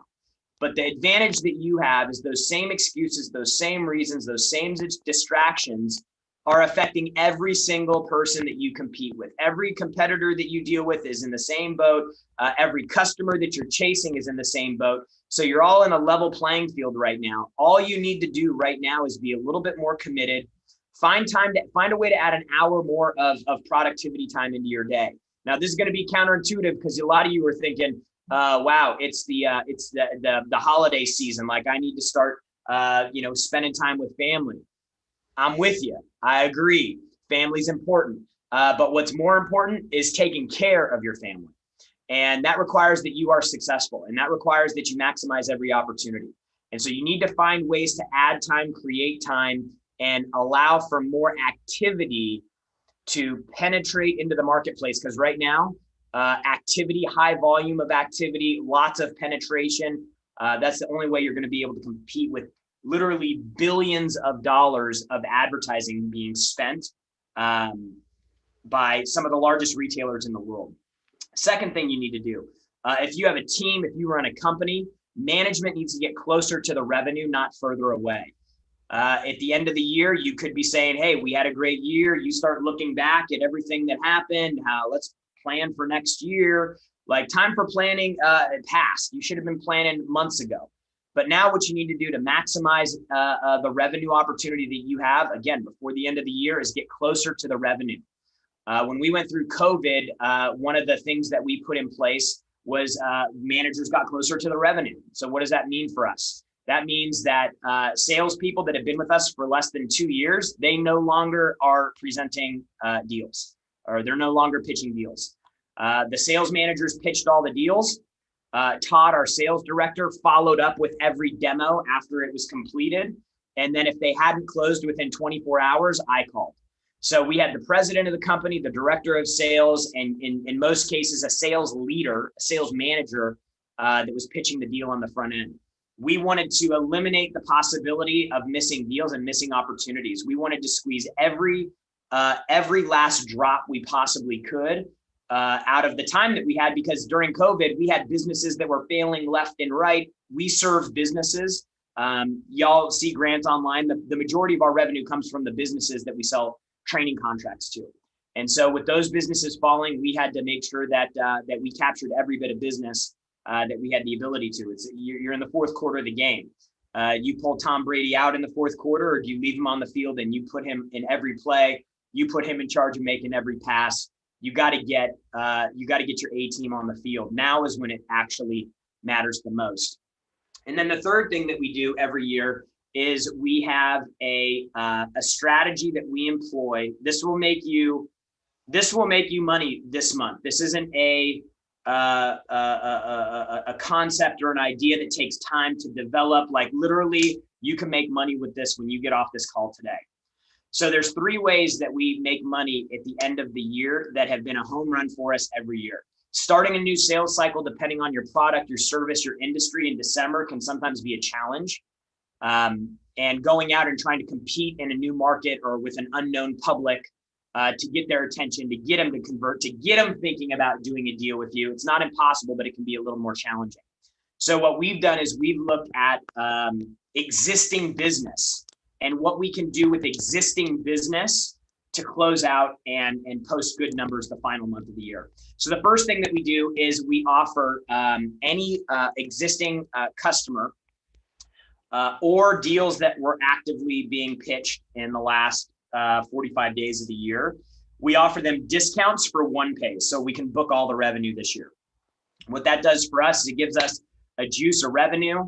It also gives the salesperson a little juice on their commission because they get paid as money's collected. But it allows us to have inflow of money, and we get creative with this. Pay half your contract up front. All I'm trying to do is I'm trying to take a transaction with the customer that in some cases would take place over a year. Let's say you're selling a coaching program for 10 grand or 12 grand for the year. Maybe the last 30 days you offer it for 8,500 if they hook up before the end of the year, rather than a payment plan that would take place over the next 12 months. So number one is offering a discount for people that pay in full. The second thing that you can do is people that have existing contracts, like Ken just said in the comments, you can pull the money forward. So if I had a customer that was on contract for services with us, and if you don't contract your customers for future services, I highly recommend finding a way to creating a less of a single point transaction in your business and more of a continuity, ongoing relationships with your customers. Whether it's a product or a service, there's always a way to do it. I promise if you're creative, you'll find it. But we like to pull money forward on deals. So if I had a contract with a customer and I had 4 months remaining on it, which would mean it would be expiring in March of 2021, what I would do is I would offer the customer a recontract today for another 12, 24, 36 months. And depending on where they end up contracting, I would just eat the final 4 months of the contract so that I could book a new contract and guarantee them revenue in the future, a contract extension. So these two things that I've done, they don't require you to make any new phone calls. That's really important because like the customers that are most likely to spend money with you are the ones who already spent money with you. And so going back to the well is that you've pulled from before is always going to be the most reliable place that you can pretty much tap money on demand. The third thing that we do to monetize revenue from customers is we find ways to ascend them or to upsell them or to add services or value to the package or the offer that they have. So as an example, our primary core product for companies is an online sales training product. They pay on a monthly basis. Their whole team gets access for it. It's got reporting, accountability, tracking, and 5 years worth of content that they could watch every day. What we'll do is we'll reach out. We have a new product this year, a coaching product, where we'll actually have one of our trainers and coaches work directly with the company so that instead of their team having to train, our team does the training for them and uses Cardone University to facilitate. So let's say that the online product's $1,000 a month product, just to pick a round number. We would call them back and move them into a coaching product for an additional $1,000 a month. Again, not a new cold call, not a new lead. This is a customer that sent us a check this month for their existing services. So find the low-hanging fruit. Try to get creative with how you're pulling money forward so that you can jam as much opportunity as you possibly can into the last month of the year. And, hey, look, the best way to finish fierce is to never finish. Just play an ongoing race. The idea, the concept of finishing something means that you end something. And as long as you are continued to stack your schedule and your calendar with things, you don't ever finish. You just operate, you just roll and keep the discipline and tight, operate at those 10X levels, and you won't finish fierce. You'll just be fierce. Come on, baby. Jared Glant, ladies and gentlemen. Jared, congrats on the baby. Thanks, brother. I appreciate it. Man, listen, appreciate you. Stiffen the discipline, get closer to the revenue, and go after existing business. Three phenomenal things for us to literally crush the rest of the year. I think probably the biggest question I have, Jared, I love the idea when you talked about getting closer to the revenue, where you had like a Dave Robards or one of your sales managers make the call, then Todd made the call if they didn't sell, and then you made the call. Yeah. What was the close rate on like that progression of calls? Yeah. So if I had to guess, of the people that we demoed, we would normally close probably 20%, 20 to 25% of the demos that we close. And we were probably up, probably a little less than double. Volume was lower because it was during COVID. Right. But we were just doing whatever we possibly could to get deals done. But I mean, it's like, Ken, if you've got a team of 9 agents or 9 coaching staff or whatever, your knowledge, your wisdom, your experience, when somebody gets on the phone with you, they know they're talking to somebody that's a level up, a level above. And, again, when the deals are the most important to you, when every deal matters, like your life depends on it, like your business depends on it, then you want the A team on the field.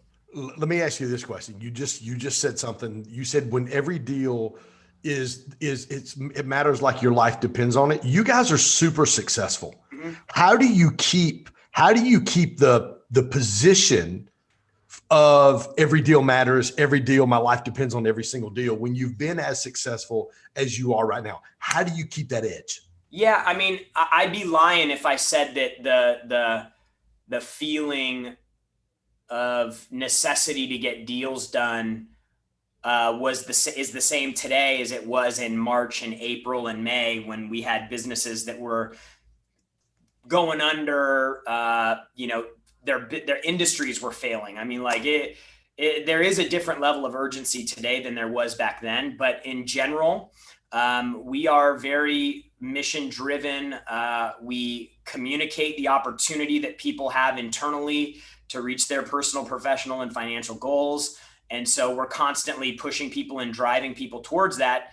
And in addition to that, we highlight people within the company who are achieving that. And so, when you pull up into the parking lot and there's 5 Rolls Royces and a McLaren and, like a turbo Porsche, and, when the parking lot of the office is a stable of all these, beautiful cars, I mean, that's a reminder, like, dude, there's opportunity here. Right. I just got to find it.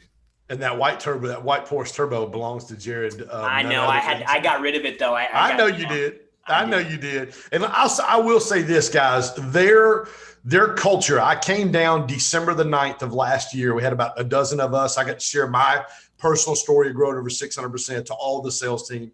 Dude, their sales meetings, guys, if you have never been in a sales meeting and not in the mentorship, it is worth the price of admission to go down to the office to watch Jared and Sherry and G do one sales meeting. Dude, goosebumps again. Second goosebump moment today, baby. When you walk in that freaking sales meeting, you can run through the freaking wall. It is absolutely insane. And the one part that I love about it is Jared flips the book, reads a page out of one of Uncle G's books. But when you guys do your stories, your testimonies from your clients about growth, dude, yep, the room is on freaking fire. Yeah, absolutely. Dude, we had a guy the other yesterday that we played in the meeting. He'd been hooked on cocaine, smoking weed every day, drinking, and he hit us up. He said he's been trying to quit for over a year, or he'd been doing drugs for 3 or 4 years. He's been trying to quit for over a year.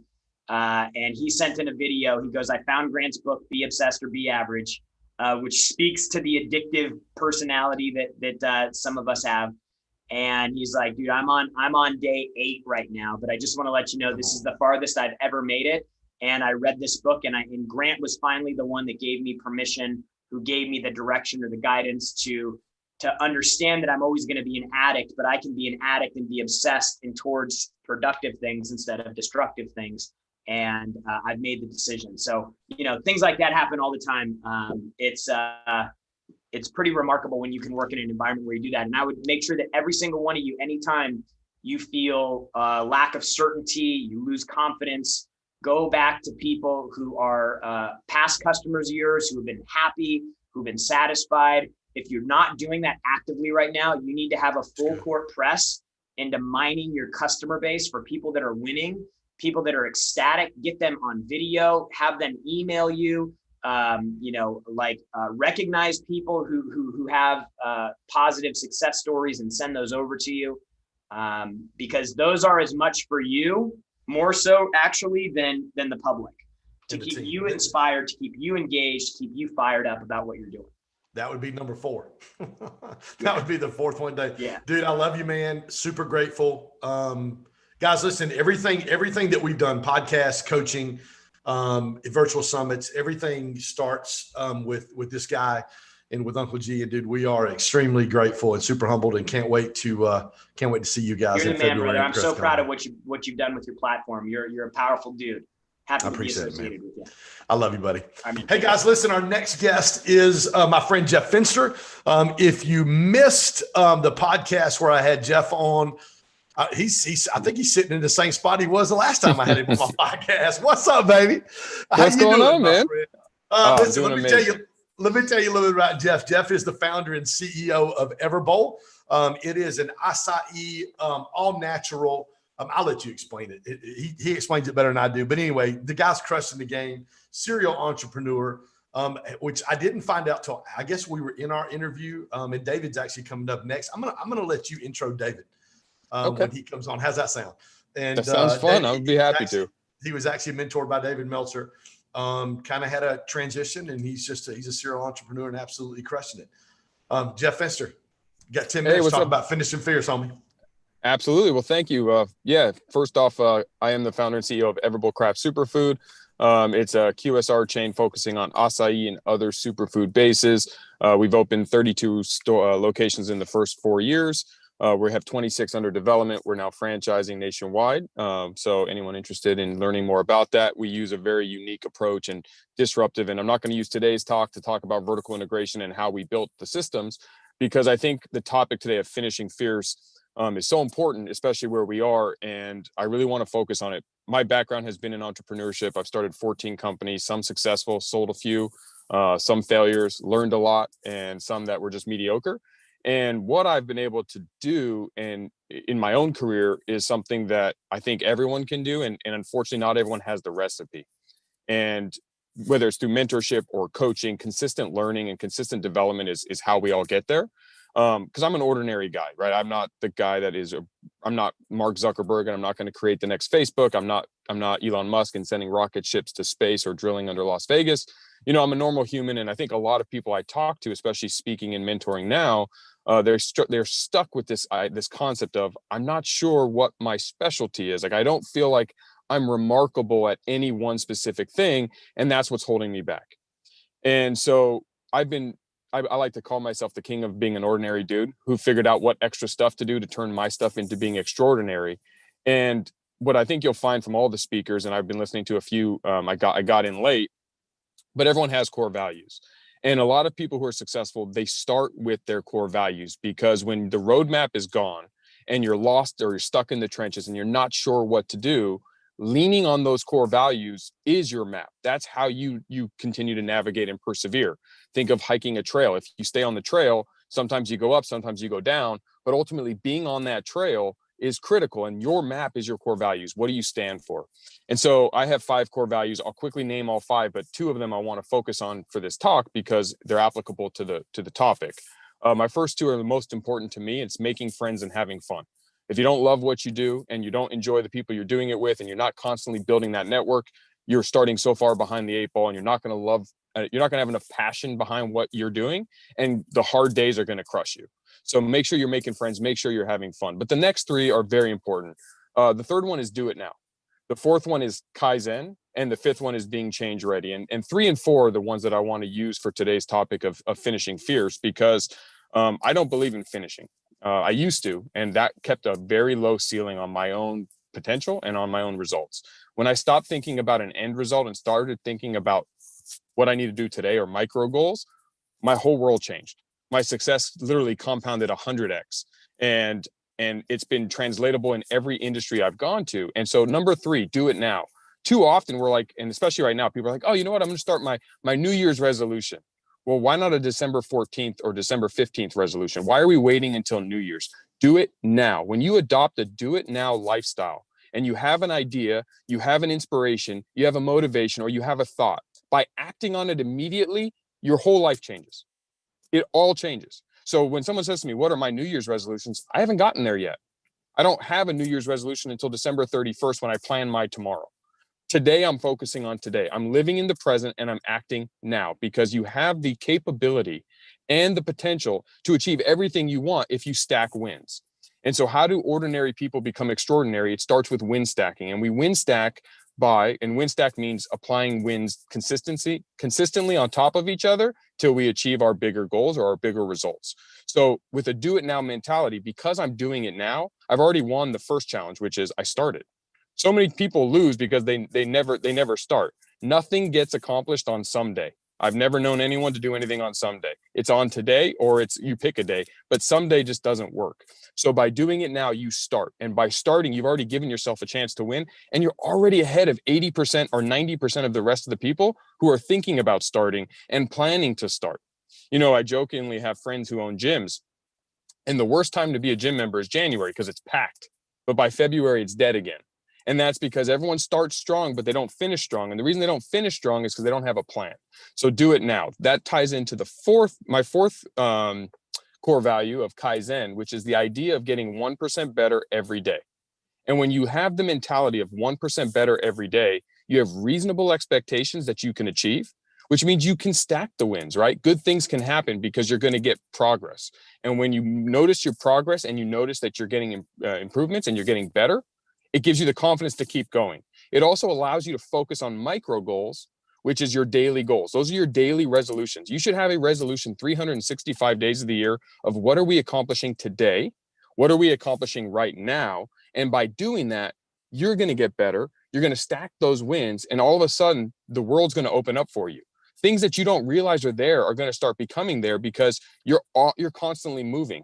Kind of like a raging river that never stops. It could take a rock and make it smooth. Not because it's more powerful than a nuclear bomb or something else, because it's consistent. Consistency of progress. So what I want you guys to focus on at the end of December is not New Year's resolutions or finishing something you started. No, you should be focusing on micro goals today that you can accomplish that are going to get you 1% closer to your goal and improve you 1%. So every day we have a resolution that we accomplish, and we start winning, and then we start stacking those wins. And when you start stacking those wins, you become unstoppable. And the finishing part is irrelevant. We're going to finish 2020 as strong as ever because it's 1% better than it was yesterday. So December 31st, I need to improve 1% on December 30th. That's obtainable. We're going to do it. And then at the end of the year, look at all of that growth. Look at all of that gain. At the end of the year, you can look back and go, oh my gosh, look what I accomplished. Had I said that on January 1st, 2020, I wanted to accomplish everything we did in 2020, it would have felt very daunting. It would have been this huge mountain in front of us that we may or may not have had the confidence or know-how or aptitude to figure out how we were going to get there.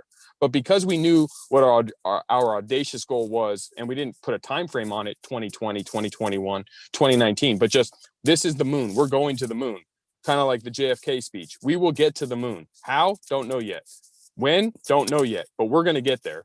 Now it's 1% better consistently by a do it now attitude and a Kaizen approach, and we get there. And then obviously the fifth one is change ready, which I think is applicable with COVID. And that's because you have to be ready to adapt. When you set too strict of an end goal, like I want to lose 45 pounds in January, like a lot of weight loss goals coming up. It's so specific that if you lose 44, you failed your goal. Why not just, I'm going to get healthy in January, and I'm going to do it by consistently taking the right steps. I'm going to eat healthy for every single day in January, and I'm going to work out every single day in January. So January 1st, as long as you eat healthy and work out, you've achieved that goal. And by the end, whether it's 45 pounds or 42 pounds or 75 pounds, that doesn't matter because February is coming and there is no end.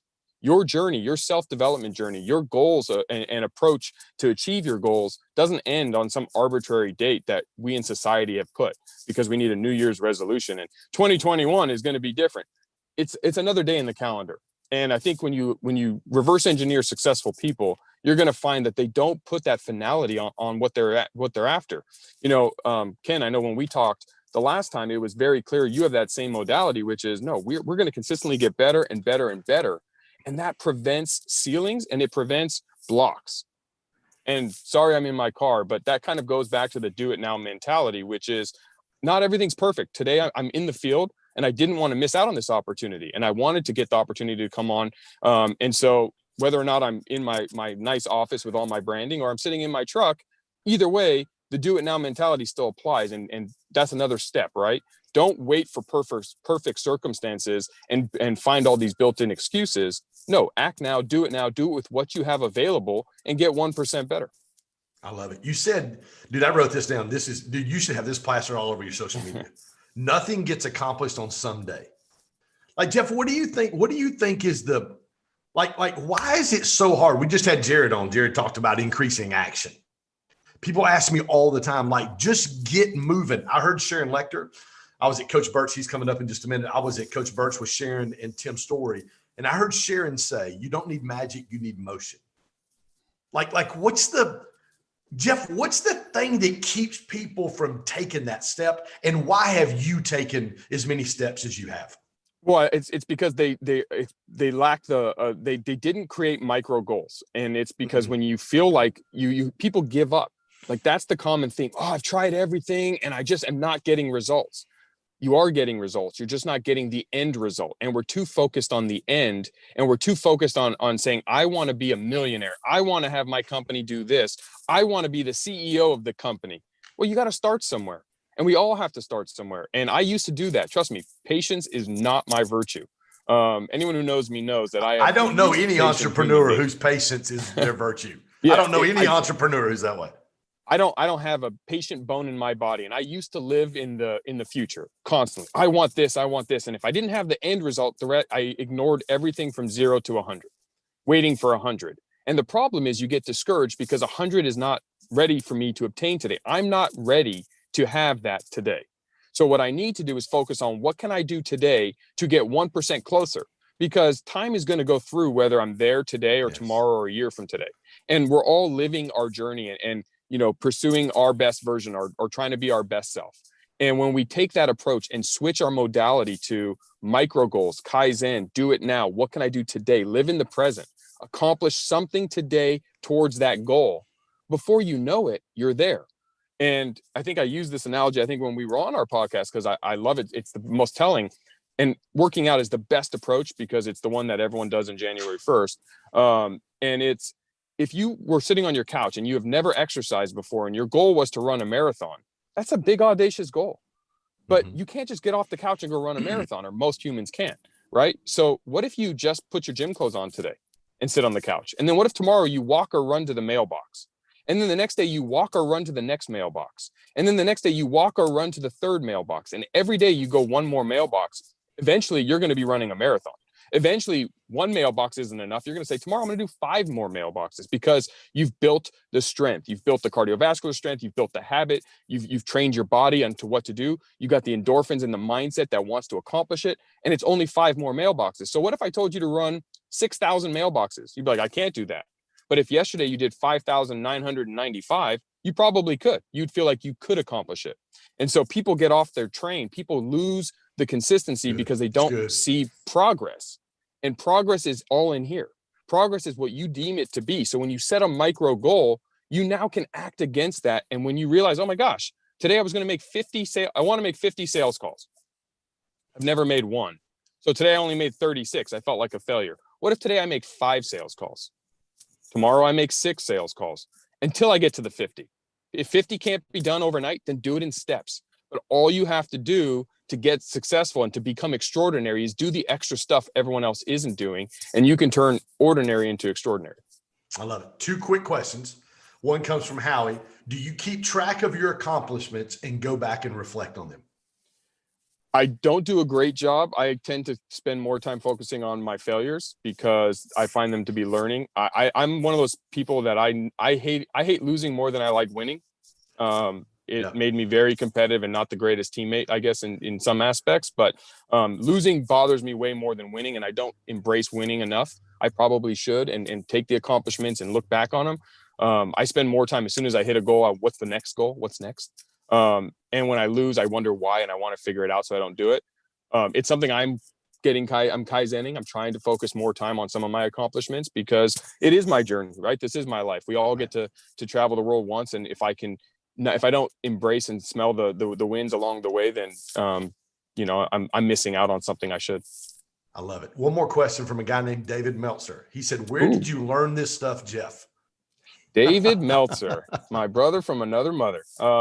David Meltzer is should I tee him off right now? You can tee him off, man. But literally he typed that in the chat. I know you can't see it. He said, where did you learn this stuff, Jeff? So one of my biggest and lifelong mentors is David Meltzer. He's going to be coming on next. We've been family friends since I was about 4 years old and have been a huge fan of his, a student of his, and my longest mentor of my life. Over 30 years, he's been mentoring me and dealing with me. And he's my big brother and brother from another mother, and has proven out a lot of what I'm regurgitating here. I've learned from watching him, being around him, spending my adolescent years learning instead of earning, and interning with him at pretty much all of the companies that he's been a part of, minus the corporate jobs. And ever since he started his entrepreneurial journey. And so I've been fortunate enough, and I luckily was smart enough to realize who I was around when I was around him young, and recognize a lot of similarities between us, that why do I want to pay the dummy tax when I can watch and had a front row seat to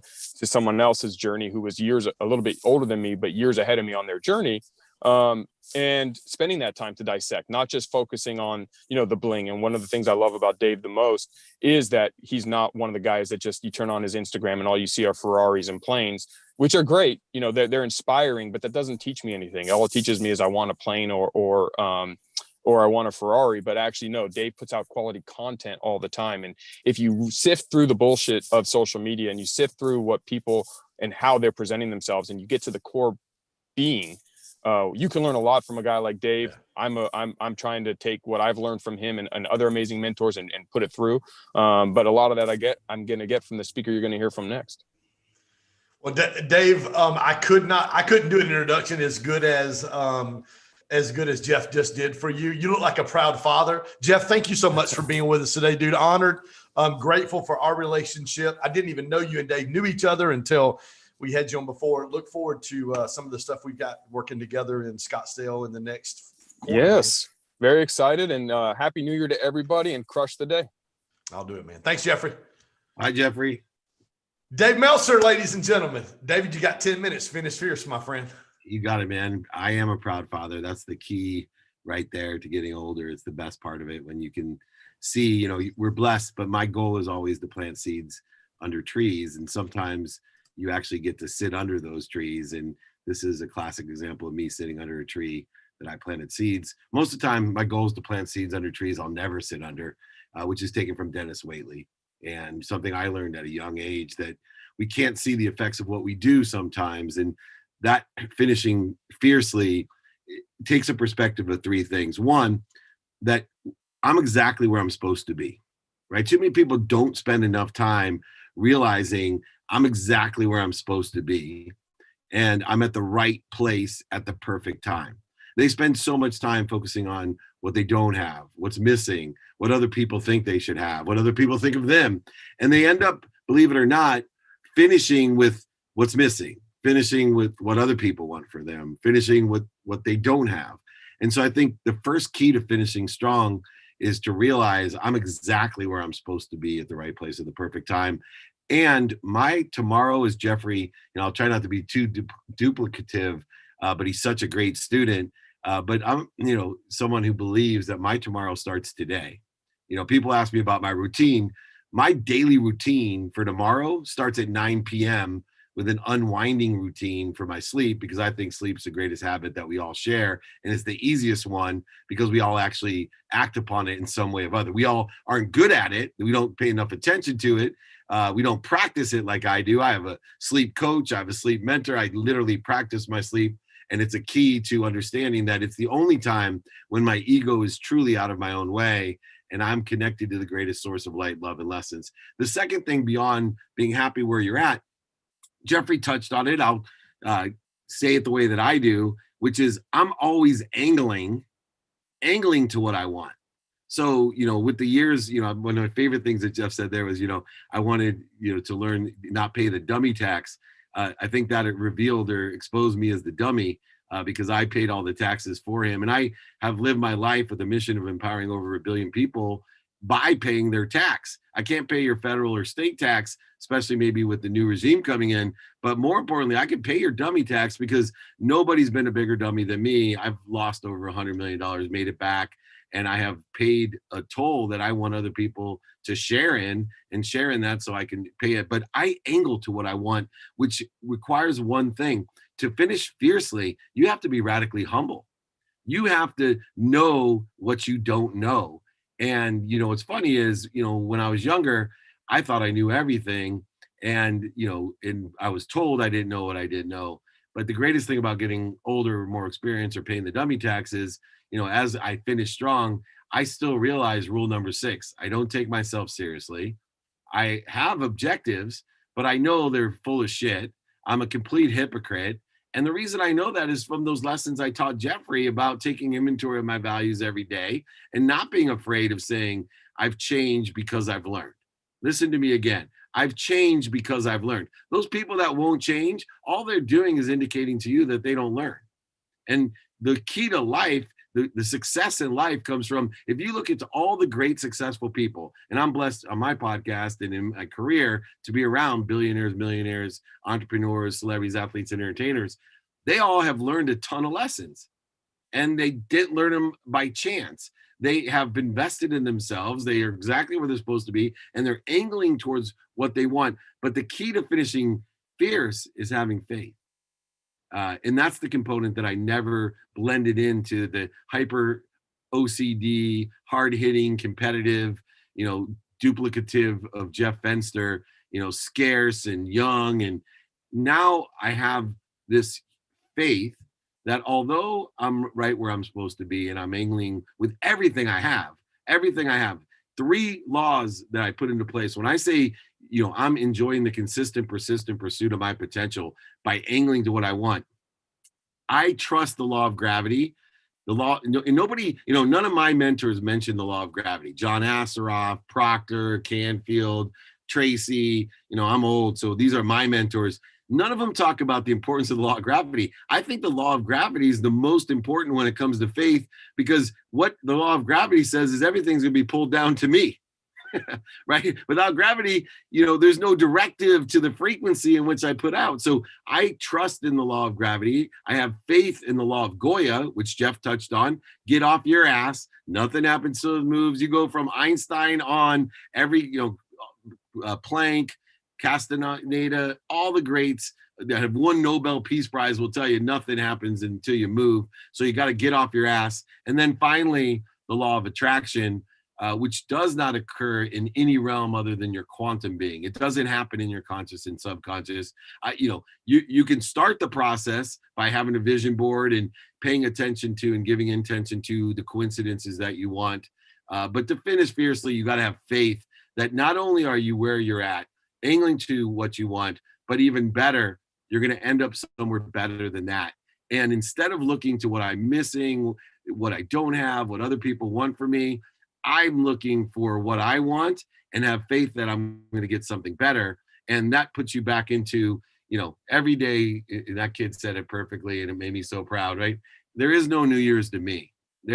Every day is a new year to me. I wake up, I plateau and grow. I am high energy, high positive, and I use gratitude, forgiveness, and accountability to effectuate it. And here's the 5 practices real quick that I'll take the Q&A to get you back on. 1, take inventory of your values, personal, experiential giving and receiving. Don't be afraid of being a hypocrite. 2, Jeffrey didn't mention, is with radical humility comes 2 series of questions. How you can be of service or value to everything that you touch. And more importantly, believe it or not, how other people can be of value to you. In other words, learn the question, do you know anyone that can help me? If you're not asking in person, on the phone, email, and media, do you know anyone that can help me? You are limiting yourself. in that compound interest or exponentiality that Jeffrey was mentioning. 3, study. There is a mathematical equation of luck, and it's attention plus intention equals coincidence. What you pay attention to and what you give your full intention to will be the coincidences that occur in your life. So there's a New Year's resolution for you. 4, aptly stated about 16 times by Jeffrey when I wrote my comment, where'd you learn this stuff? Do it now is my statistical success. 100% of the things you do now get done. The difference between profitable, passionate, and purposeful people is they get shit done. So do it now. Ask yourself, use Roosevelt's matrix of importance and urgency to determine according to your value what's important. And then finally, something that he didn't touch on, which is a core to me, is be a ferocious Buddha by practicing ending fear. You need to be in a practice of identifying primal and secondary fears. You need to learn not to resist it or run away for it or fight it. You need to stop. And then you need to drop by breathing through your nose, out through your mouth to your higher frequency. You drop down to neutral, work with guys like Trevor Moawad, who works, with Russell Wilson, and Warren Moon, my partner. They're the kings of neutral. They can stay at their highest frequency with all kinds of chaotic circumstances around them. And then, of course, it allows you to roll in the right trajectory to angle to what you want and have faith you'll end up somewhere better. So make sure you take inventory of your values, ask and attract, student of your calendar or student in general. Do it now. And most importantly, be a ferocious Buddha, and you'll end this year fierce. You'll end every day fierce. And remember, your tomorrow starts today at 9 p.m. or whatever time you want to start unwinding. Absolutely love it. David, what would you say to somebody I watch you all the time. I hop on your Instagram lives. We've been together a few times already. Carlos and I talked this week about you. What would you say to guys who have a desire to do kind of what you're doing, but they don't have Jeff Finster's? They don't have guys that they can look at and go, yes, making a difference. You said it earlier about taking inventory of, and Jared actually said it too, right before Jeff, Jared Glant did from 10X Headquarters. He said, take inventory of the wins of your clients. So they don't have a Jeff Finster. What would you say to somebody like that's just getting going? They don't have the proof to know what their dream is, or that their dream can actually become a reality. Well, that's a very difficult situation, because one, and you can, ask Jeffrey, it's worse than that, because it's not only don't you have any Jeff Fensters, but the Jeff Fensters are shitting on you, right? When he was a kid, oh my God, I fired him like 4 different times. He thought that I didn't know anything in the world. Like, I was one of the different times in his life have been literally the person he probably frustrated him the most, probably thought I didn't know anything. So it's even worse when you're starting out, because most people laugh at you, scoff at you, make fun of you, get angry at you when you're trying to help you. You're making yourself a target of blame, shame, and justification, especially if the person loves you. There are so many things. All I can tell you is trust in yourself. You can't find outside in others what you can't find inside yourself. I spent many years hating my father, literally because he was a liar, a cheater, a manipulator, overseller, and back-end seller, until I realized I didn't hate my father. I hated myself, right? And I projected that onto my father. Probably felt like I did with Jeff, that I thought my dad was the biggest, evilest jerk in the world. And all he was trying to do is teach me that money doesn't buy happiness, that it allows you to shop. And if you shop for the right things, which he was trying to teach me to do, to not be a victim, to not buy things I didn't need, to not impress people I didn't like, but to live my higher self in my highest frequency, which luckily in the last 30 years of my dad's life, I was able to reconcile and have a forgiveness relationship with him, where not only did I learn from all the bad things that he did in the course of my life, but really rejoice in his superpowers. So I think that's the most difficult challenge when you're starting out, is you have to look within to be able to find it outside of you. I love it. Dave, thank you. I'm looking forward to the spring. Me and you and Greg Reed and Jeff we're gonna have a party, my friend. Oh man, all my favorite people. And Ken, yes, anything I can do for you or your community, you let me know. I do free trainings Friday, so everyone join me. Yep, David@dmeltzer.com. My books, exercises, guides are all free too. Help me empower over 1 billion people to be happy, make more money, help more people have more fun. finish out the year fierce. Thanks for giving me this opportunity. Devin, I love you, buddy. I appreciate you. Thanks, David. Thank you. Take care, Ken. Hey guys, we're going to we've got the number one guy in the room today, a really good friend of mine, mentor, and somebody I lean on, and who has probably more energy than anybody that I know, other than even more energy than I do. Coach Burt, what's up, my friend? How you doing, man? Good to see Man, you. Good to see everybody today. What's up, everybody? I am good, my friend. Coach Michael Burt, guys, one of the top business coaches in America, monster producer. He's been unbelievably instrumental in my life over the past probably 6 months as we have taken Grow Stack Drive and it's grown and grown and grown and grown and grown and into all the things that it is now. And Coach has been one of those guys that's been, every time I text him or call him, he always answers. He's unbelievable wisdom for me. He'll even call me out on some BS every now and then if he needs to. Good coach does. Yes, he does, my friend. Coach, 10 minutes. Finish fierce. What you got, my friend? Here's what we're going to talk about today, guys, because I know that it's here at a certain point of the year. As you know, I've been coaching people for the last 28 years of my life. And one of the biggest, hottest topics I'm talking about right now is from a new book that I'm writing in 2021 called Flip the Switch. I'm pretty sure that book is going to be published by McGraw-Hill. We're waiting on an offer for that. And that's 17 books. Folks, you got to write 17 because your first couple are going to suck. Okay. I always tell people your first book's not going to be that good, which is why you got to keep going, right? But what I'm studying for this book, Ken, is I want to base this on one simple concept. And the one simple concept is this. When you study prey drive is an instinctual ability to see something with the eyes or in the mind and have the persistence and intensity to pursue it. Okay. Prey drive is prevalent in animals, specifically a dog. Now, what's interesting, if you study the prey drive in the animal, there is one thing that I missed when I did my initial research for this. It says that no external factor will motivate the dog to pursue the prey greater than its mere ability to pursue the prey. Now, here's what that's saying. Capturing the prey is not the motivator for the animal. It's actually the ability to wake up every day and pursue the prey.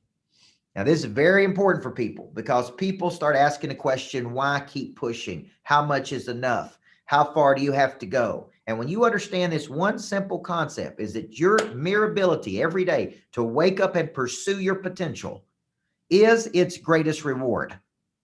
It is not capturing your potential. I remember when my business did $1 million in revenue for the first time. Only 4% of small businesses in the United States will ever break $1 million of revenue.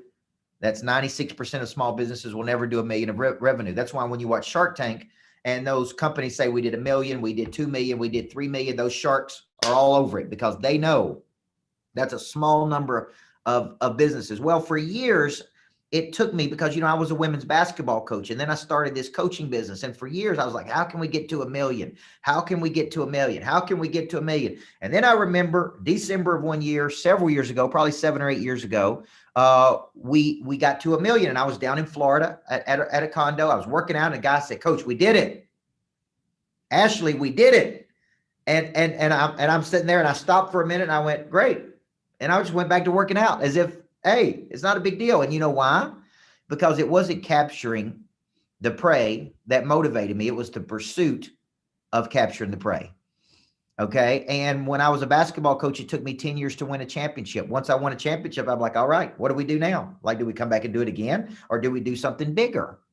And so for a lot of people, they need external factors. They need rewards. I've worked with some companies, as you know, I coach a lot of companies and they hand out Starbucks gift cards and Google and Amazon. And those are all external factors. Well, what happens when you don't hand out the gift cards that day? Do people not work hard? See, we don't do rewards trips in my company. We don't do bonuses. We don't do any of those things because here's the deal. The reward is the pursuit. I'm going to give you the products. I'm going to give you the services. I'm going to give you the coaching. I'm going to give you the ability to go out and pursue your potential. And by the way, you're not doing it for me, Doug V. You're doing it for you. That's who you're doing it for. And when you start doing it for you versus for other people or for money or for external factors, then you are really moving from what I call going from an amateur to a professional. You are leaving your amateur desires behind, and you're going pro. Because my guess is, Tommy Inman, you know when you've had a good day. You don't need anybody else to tell you. You also know when you've had a bad day. You don't need anybody to beat you up when you didn't perform, because you know. So what you're looking for is the self-satisfaction. And man, I came in today and I pursued my potential. Now, this concept of potential is interesting because there's two big things I see in people today. Number one, most people don't know their talents and they don't know how to monetize their talents. So I hear this word thrown around loosely, like that dude has a lot of potential. Well, potential is an idea of kinetic energy. It's an idea of embryonic growth that will be better today than we were yesterday. My 6-month-old son has potential. My 8-year-old daughter has potential. My 40-year-old wife, who turned 40 today, has potential. Why? Because we all have potential, folks. Guess who I was coaching yesterday? A 77-year-old real estate professional in Albany, New York. And she said, I want to do a session with you, coach, because I still got some more good swings left in me.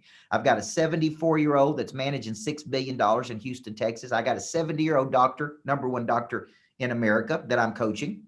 Why are these people coming to me at 70 and 74 and 77? Because they still got a lot of what, folks? Potential. An idea of embryonic growth that will be better today. Now, here's what they're smart enough to know, just like I am. We won't reach that potential without the help of another person. Now, I've got Ken on F45. F45 is a gym, so I see him in there working out every day. And because when he came into town to do one of my boot camps with me, I said, let's go work out at my gym, F45. And what you find out at F45 is you have a team training with the coach, with a time clock. And I guarantee you work out harder when somebody's pushing you to reach your potential. That is what a good coach should do. A good coach should activate and reactivate your prey drive. Prey drive is an instinct to see something with the mind or in the with the eyes and have the persistence and intensity to pursue it. So let's look at those 3 parts of that prey drive. Number 1, it has to be activated. Because if David tells me, and I remember when David sat right up front at my lodge and looked me right in the eyeballs, I guess. And if he looked at me and said, Coach, I got a lot of potential, man. I got to find my talent. I got to figure out how to package my talent. I got to figure out how to sell my talent. Okay. See where the problems are? His prey drive can be activated by watching me, by listening to a video, by watching a podcast, by listening to David Meltzer, by like his prey drive can be activated. Boom. To me, that's the easy part. The hard part is the second and third part of prey drive, which is the persistence and the intensity. Persistence is the long obedience in the same direction. It's the ability to wake up every day and do something you don't want to do. It's the ability to do the monotonous, to work the muscle, to go to the gym when you don't feel like it, to make the calls when you don't want to do it, right? It's the persistence to continue to persist. And most people in America just don't have it, folks. Let's just call it what it is. They just don't have the muscle. And so they try and they quit, okay?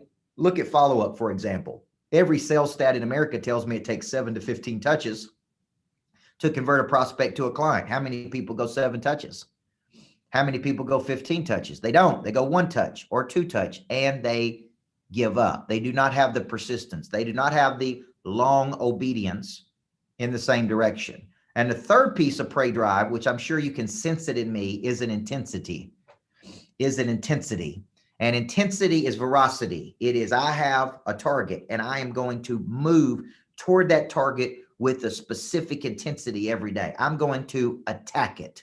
And you say, well, where does this come from? It comes from conviction. Many years ago, I wrote a book called Zebras and Cheetahs, and I studied those animals. A zebra looks different than every other animal in the animal kingdom. A cheetah runs faster than every other animal in the animal kingdom, but a cheetah has a close ratio of 60%. When it wakes up in the morning, it attacks. It does not play defense, folks. It plays offense. Most people in America play defense. They play not to lose. They play scared. They contract and retreat. They do not play offense, okay? Now I've got prey drive, zebras, and cheetahs. You're probably wondering what kind of fascination I have with animals. Apparently I do, because I'm writing all these books that have to do with animals and humans. Now, here's my point. Humans have this prey drive. So you say, what should a good coach help you do? Activate the prey drive, but also close this cycle for you. Start with good intention, fail to follow through, experience guilt. This is a vicious cycle that most people have. They get excited. That's activation of prey drive. They fail to follow through, and then they experience guilt. That guilt is associated with grief. They are grieving their lost potential. Okay. This is why my coaching programs, Ken, I do something every Monday with the whole group, because I know how fast a person can fall off the wagon. I know how fast a person can start, fail to follow through, experience guilt. This is why I believe in customer engagement and not customer service, because I believe you're getting paid to service people, but what you ought to be doing is engaging with people. So if I could give you anything today, it is this toughness to take an idea and see it through to the maturation of its lead, right? Thank you, Doug. Love you too, big guy. And take something too, and have this persistence and intensity to attack. When I was a basketball coach, Ken was a referee, I think. He would have probably gave me technical fouls and ejected me and all kinds of things. But it didn't bother me because I just keep on going. Now, I had a rule. I wanted to get the ball to the midline in 2.3 seconds. So when I played offense, when the other team scored, we transitioned and we had the ball to the midline in less than 2.3 seconds. And let me tell you what that did. It wore the other team down. At first, they could play with us for a while. And then by the second half, they were done. It was over. We had completely crushed their spirit. We had completely crushed their competitiveness, because they're like, man, I just can't take it when somebody comes at me over and over and over and over. Well, when I started my business at 31 years old, I said, I'm bringing that mindset to my business. Is I'm going to attack every day. I'm going to go the 7 to 15 touches. I'm going to prospect for 2 hours a day. I'm going to engage with my clients like crazy. I'm going to build something dynamic and explosive that other people are going to want to be a part of. I'm going to attract large numbers of people to me. And that's really what I've done over the last 13 or 14 years. And you say, well, how has it worked? It's worked well. During the pandemic, we've had 2 of the biggest months we've ever had in my coaching career as far as revenue goes. And all I can tell you, folks, is in March of this year, I made a simple decision. The word decide means to kill off. Kill off fear, kill off insecurity, kill off doubt. I decided I was going to multiply everything I was doing. See, I used the Prey Drive activator of fear of loss. See, when I wake up and I'm afraid, I don't contract like most people do. I expand. And what I expand is I expand in effort. So I said, whatever I'm doing, I'm going to multiply it. I'm going to multiply the series I'm doing, the webinars I'm doing, the engagement I'm doing, the events I'm doing. I'm going to multiply everything. And at first, nothing happened. Month 1, month 2, nothing happens. Month 3, then month 6. Okay. We always reap what we sow, more than we sold it, for longer than it was sown. Okay. Charles Stanley said that. Saw him preach that in Atlanta, Georgia one Sunday morning. We always reap what we sow, more than we sold it, for longer than it was sown. That's a good word. And October wakes up and I'm having this huge month. I'm like, man, where did this come from?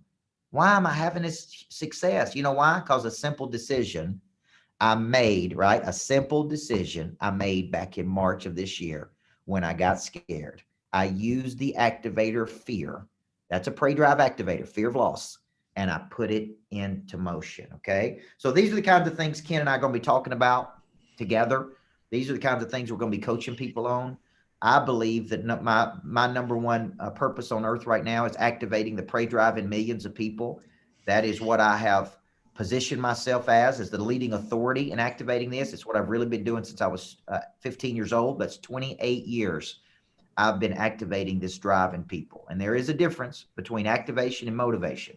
I'm trying to make something come alive in you that maybe was dormant, maybe was latent, maybe it was undeveloped. And I'm trying to flip that switch. That's why the book's called Flip the Switch, Ken. Come on in. And I will tell you this, guys, if you have not been to Coach's Flip the Switch boot camp, I actually took 4 or 5 of my one-on-one clients.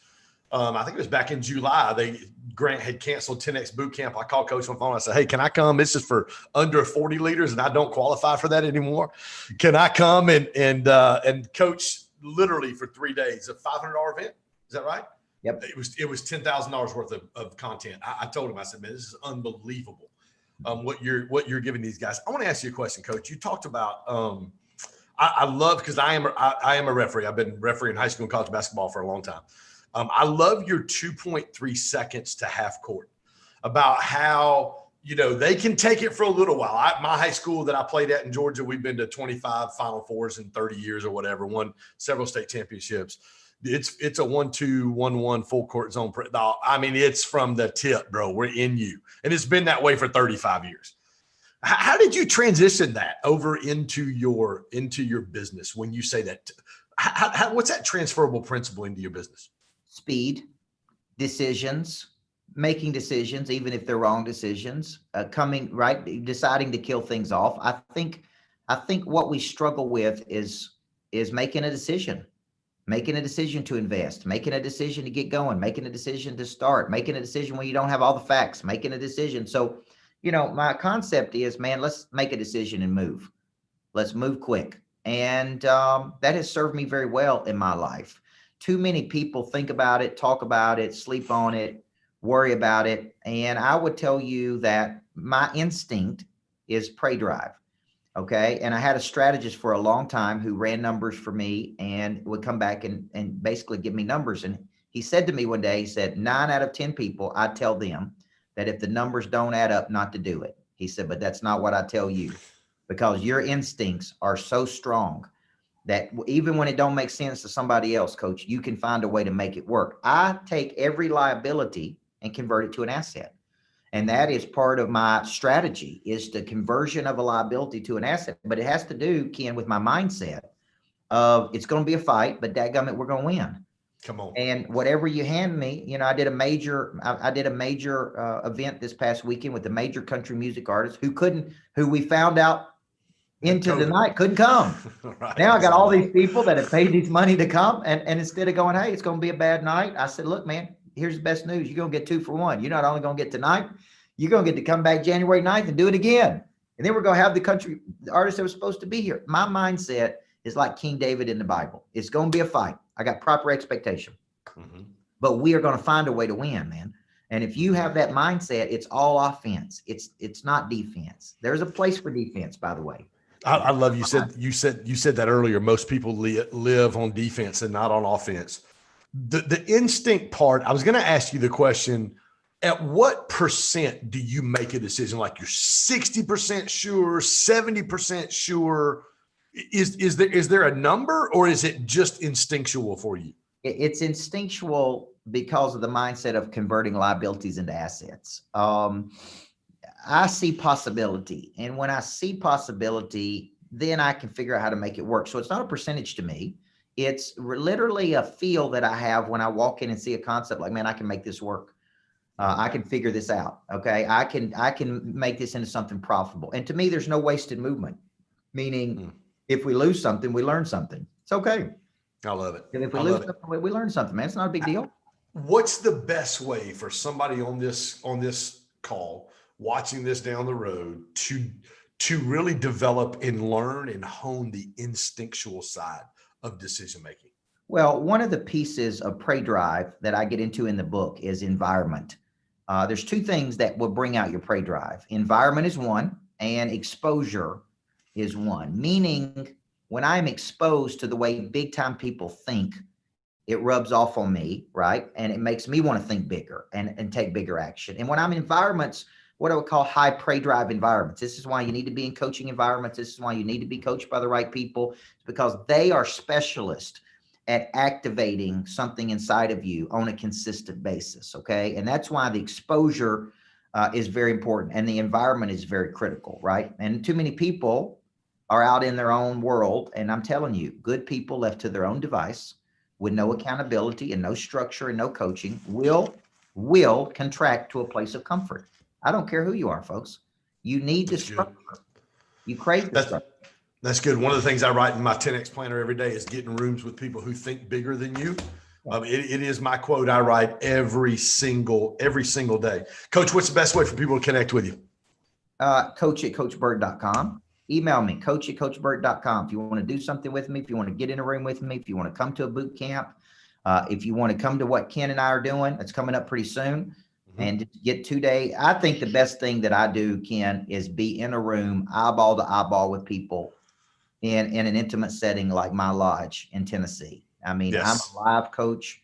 That's what I love more than anything is I don't speak, I coach. So when you get me in a room with people where I can really break down these methodologies, I can get you to a higher frequency. I have 100% certainty in that because I've been doing it for 28 years. And Yeah, so no, I think, absolutely. I think the best thing is just say, man, Coach Burt, email me, say, hey man, I want to do something. I Yep. want to do something with you. Okay. One more question. One of the guys in the audience said, how do you identify your top skills? This is a great question. I write about this in the book, Single Digit Millionaire would be a great book to get when it comes to identifying your primary skill. Your primary skill is like a unique ability, to use a Dan Sullivan term. It is some superior skill that you have that is recognized by other people, and it is used to solve a problem for another person. Money changes hands when problems are solved. So you use once you find your skill, some superior skill, typically detected early in life, refined over long cycles of time, that is then used and rewarded by the market. Means the market gives you feedback, like you're good at this, okay? Once you know that what that primary skill is, then you use that skill to solve problems in the world. Money doesn't buy you freedom, skills buys you freedom. The stronger the skill, the more money you're going to make, okay? And so I've been refining the skill of coaching and packaging content for 28 years now. So it's very natural to me. Can't cook. I'm geographically illiterate. I couldn't even get to Atlanta. I couldn't even get to Ken in Atlanta if I had to. I'd have to have a navigation. Yeah, you would. You'd drive to the airport. You'd get on your private jet, and you'd tell your guy to fly you to Atlanta. That's exactly how you get there. This is true. But if I had to drive, I don't tell them where I'd end up. Actually, it's your wife's birthday day, right? Didn't you say that earlier? My wife's 40th birthday. You tell Natalie we said happy birthday. Expensive purse. Couldn't even believe how expensive it was. I'm like, are you kidding me? We could have bought a car for that purse. Come on, man. She's worth it. She keeps you in line. I've seen you guys together a lot. She absolutely keeps you in line and keeps you in check and keeps you motivated. I know she does. Coach Burt, thank you so much for your time today. Guys, I will say this, 2 things on Grow Stack Drive side. Number one, Coach Burt talked about it just a minute ago. There's a link in the bio, growstackdrive.com/bootcamp. Myself, Coach Burt, Carlos Reyes, Anthony Trucks. Coach, can I ask you a question? Outside of 10X Growth Con, where are you going to get a lineup like that live? That's a serious. I'd pay money to come that myself. It's absolutely insane. So we're doing that growstackdrive.com/bootcamp. It's January the 29th and 30th at Coach's Lodge. Again, Carlos Reyes, who was on earlier, Anthony Trucks, who opened us up today, Coach Burt, and myself. It's going to be a phenomenal weekend. Coach and I have got several events we're doing together this year. We're doing one in March called 6 Months to 6 Figures, which is how to start, build, and scale a teaching, coaching, and author business. That's going to be a phenomenal event. Coach and I are doing. It's going to be great. But the boot camp, January 29th and the 30th, the tickets are $997, $1,000 to come see. That's absolutely insane. You can't. I know Uncle G's got GrowthCon going on right now. I think the tickets to watch it online are $500 or $600. And my ticket was $10,000. I've got 2 diamond tickets. I paid $20,000 to be in that room on the front row. So super excited for that. So January the 29th and 30th. Also, guys, growstackdrive.com/December. We're giving away. We're opening up for free our Grow course online, where I talk about crushing limiting beliefs, where we talk about fear, scarcity, insecurity, comparison, shame, and success. How to identify, remove, and replace those limiting belief systems. That's a 6 to 8 week course online for free. We're opening up our private Facebook page. Coach, let me tell you this. We have 130 people on that right now. We have 91% engagement. How insane is that? That is insane. It's unbelievable, the engagement we have on our private Facebook page. We're actually in the middle of our Finish Fierce challenge. Guess where I learned the challenges from? Yeah. This man sitting right here on the television screen is who taught me that several months ago. That's where that 90.8% engagement came from last month. And the third thing we're doing, we're opening up our paid coaching calls on Wednesday night for free for the month of December as our gift to you. You're not going to put a credit card in. It is absolutely 100% free. GrowStackDrive.com/December. You want to come see Coach, myself, Anthony, and Carlos. GrowStackDrive.com/bootcamp. Coach, thank you so much. Tell Natalie, where are you taking her tonight? Jeff Ruby's, baby. Best stack in town. Yes. I'll see if I can't call Brittany Ruby and have her have a little surprise for you guys. That'd be real nice. Yes, it would. Listen, I love you, buddy. Hey, guys, thank you so much for joining this month's virtual summit. As always, you can catch everything on our YouTube channel if you search at Ken Jocelyn. If you'll search at Ken Jocelyn, we've got all of our former podcast guys like Coach Burt, David Meltzer, Carlos Reyes, Garen Jones, Grant Cardone, Jared Glant, Brandon Dawson, Brad Lee. Some phenomenal opportunity for you guys. Doug, the reaping quote. Yes, that's Galatians chapter 6, by the way, just so y'all know. The former pastor right here, he knows exactly what he was talking about. Listen, it's been a pleasure to have you guys with us the last 2 hours and 20 minutes. Thank you for investing in yourself. Thank you to all of our communicators today, to Emily Missler, to Carlos, to Anthony, to Jeff Finster, to Coach David Meltzer. Thank you guys so much. Listen, we are planning something in February. February. We're going to take the virtual summit idea, and instead of it being one day for 2.5 hours, we're going to go 3 days for 2 hours a day. Our lineup's going to have about 30 to 35 of the top communicators in the world. It's going to be a phenomenal time. Listen, would love for you guys to join us. growstackdrive.com/December. growstackdrive.com/December. Opening up all of our platforms for the next 30 days. We want you to get a taste of what our Grow Stack Drive community is like. Also, there are videos from entrepreneurs and business owners whose lives have been businesses have been completely transformed through that. And also growstackdrive.com/bootcamp. If you want to be a part of, this is a live event in Nashville, Tennessee, January 29th and 30th. Myself, Coach Burt, Anthony Trucks, Carlos Reyes. That's an insane lineup for a live event outside of 10X GrowthCon. I love you guys. Enjoy your Tuesday. Those of you guys, listen, if you sign up right now, the growstackdrive.com/December, we have our coaching call tomorrow night at 8 p.m. We're going to continue to dig into the theme of finishing fierce. Thanks, guys. Much love from me and our team at Grow Stack Drive. Stacey Harris, my amazing executive assistant, can we get a hand clap and let her know how much we appreciate her for absolutely crushing another event? You guys have a fantastic Tuesday afternoon, and let's get our goals written down twice today. Let's write our affirmations down. Let's say them. Let's review tonight. Look for a win tonight. Plan for tomorrow. The fourth thing is for all of our Grow Stack Drive community, go live, post a video or post a picture of what's going on in your life today.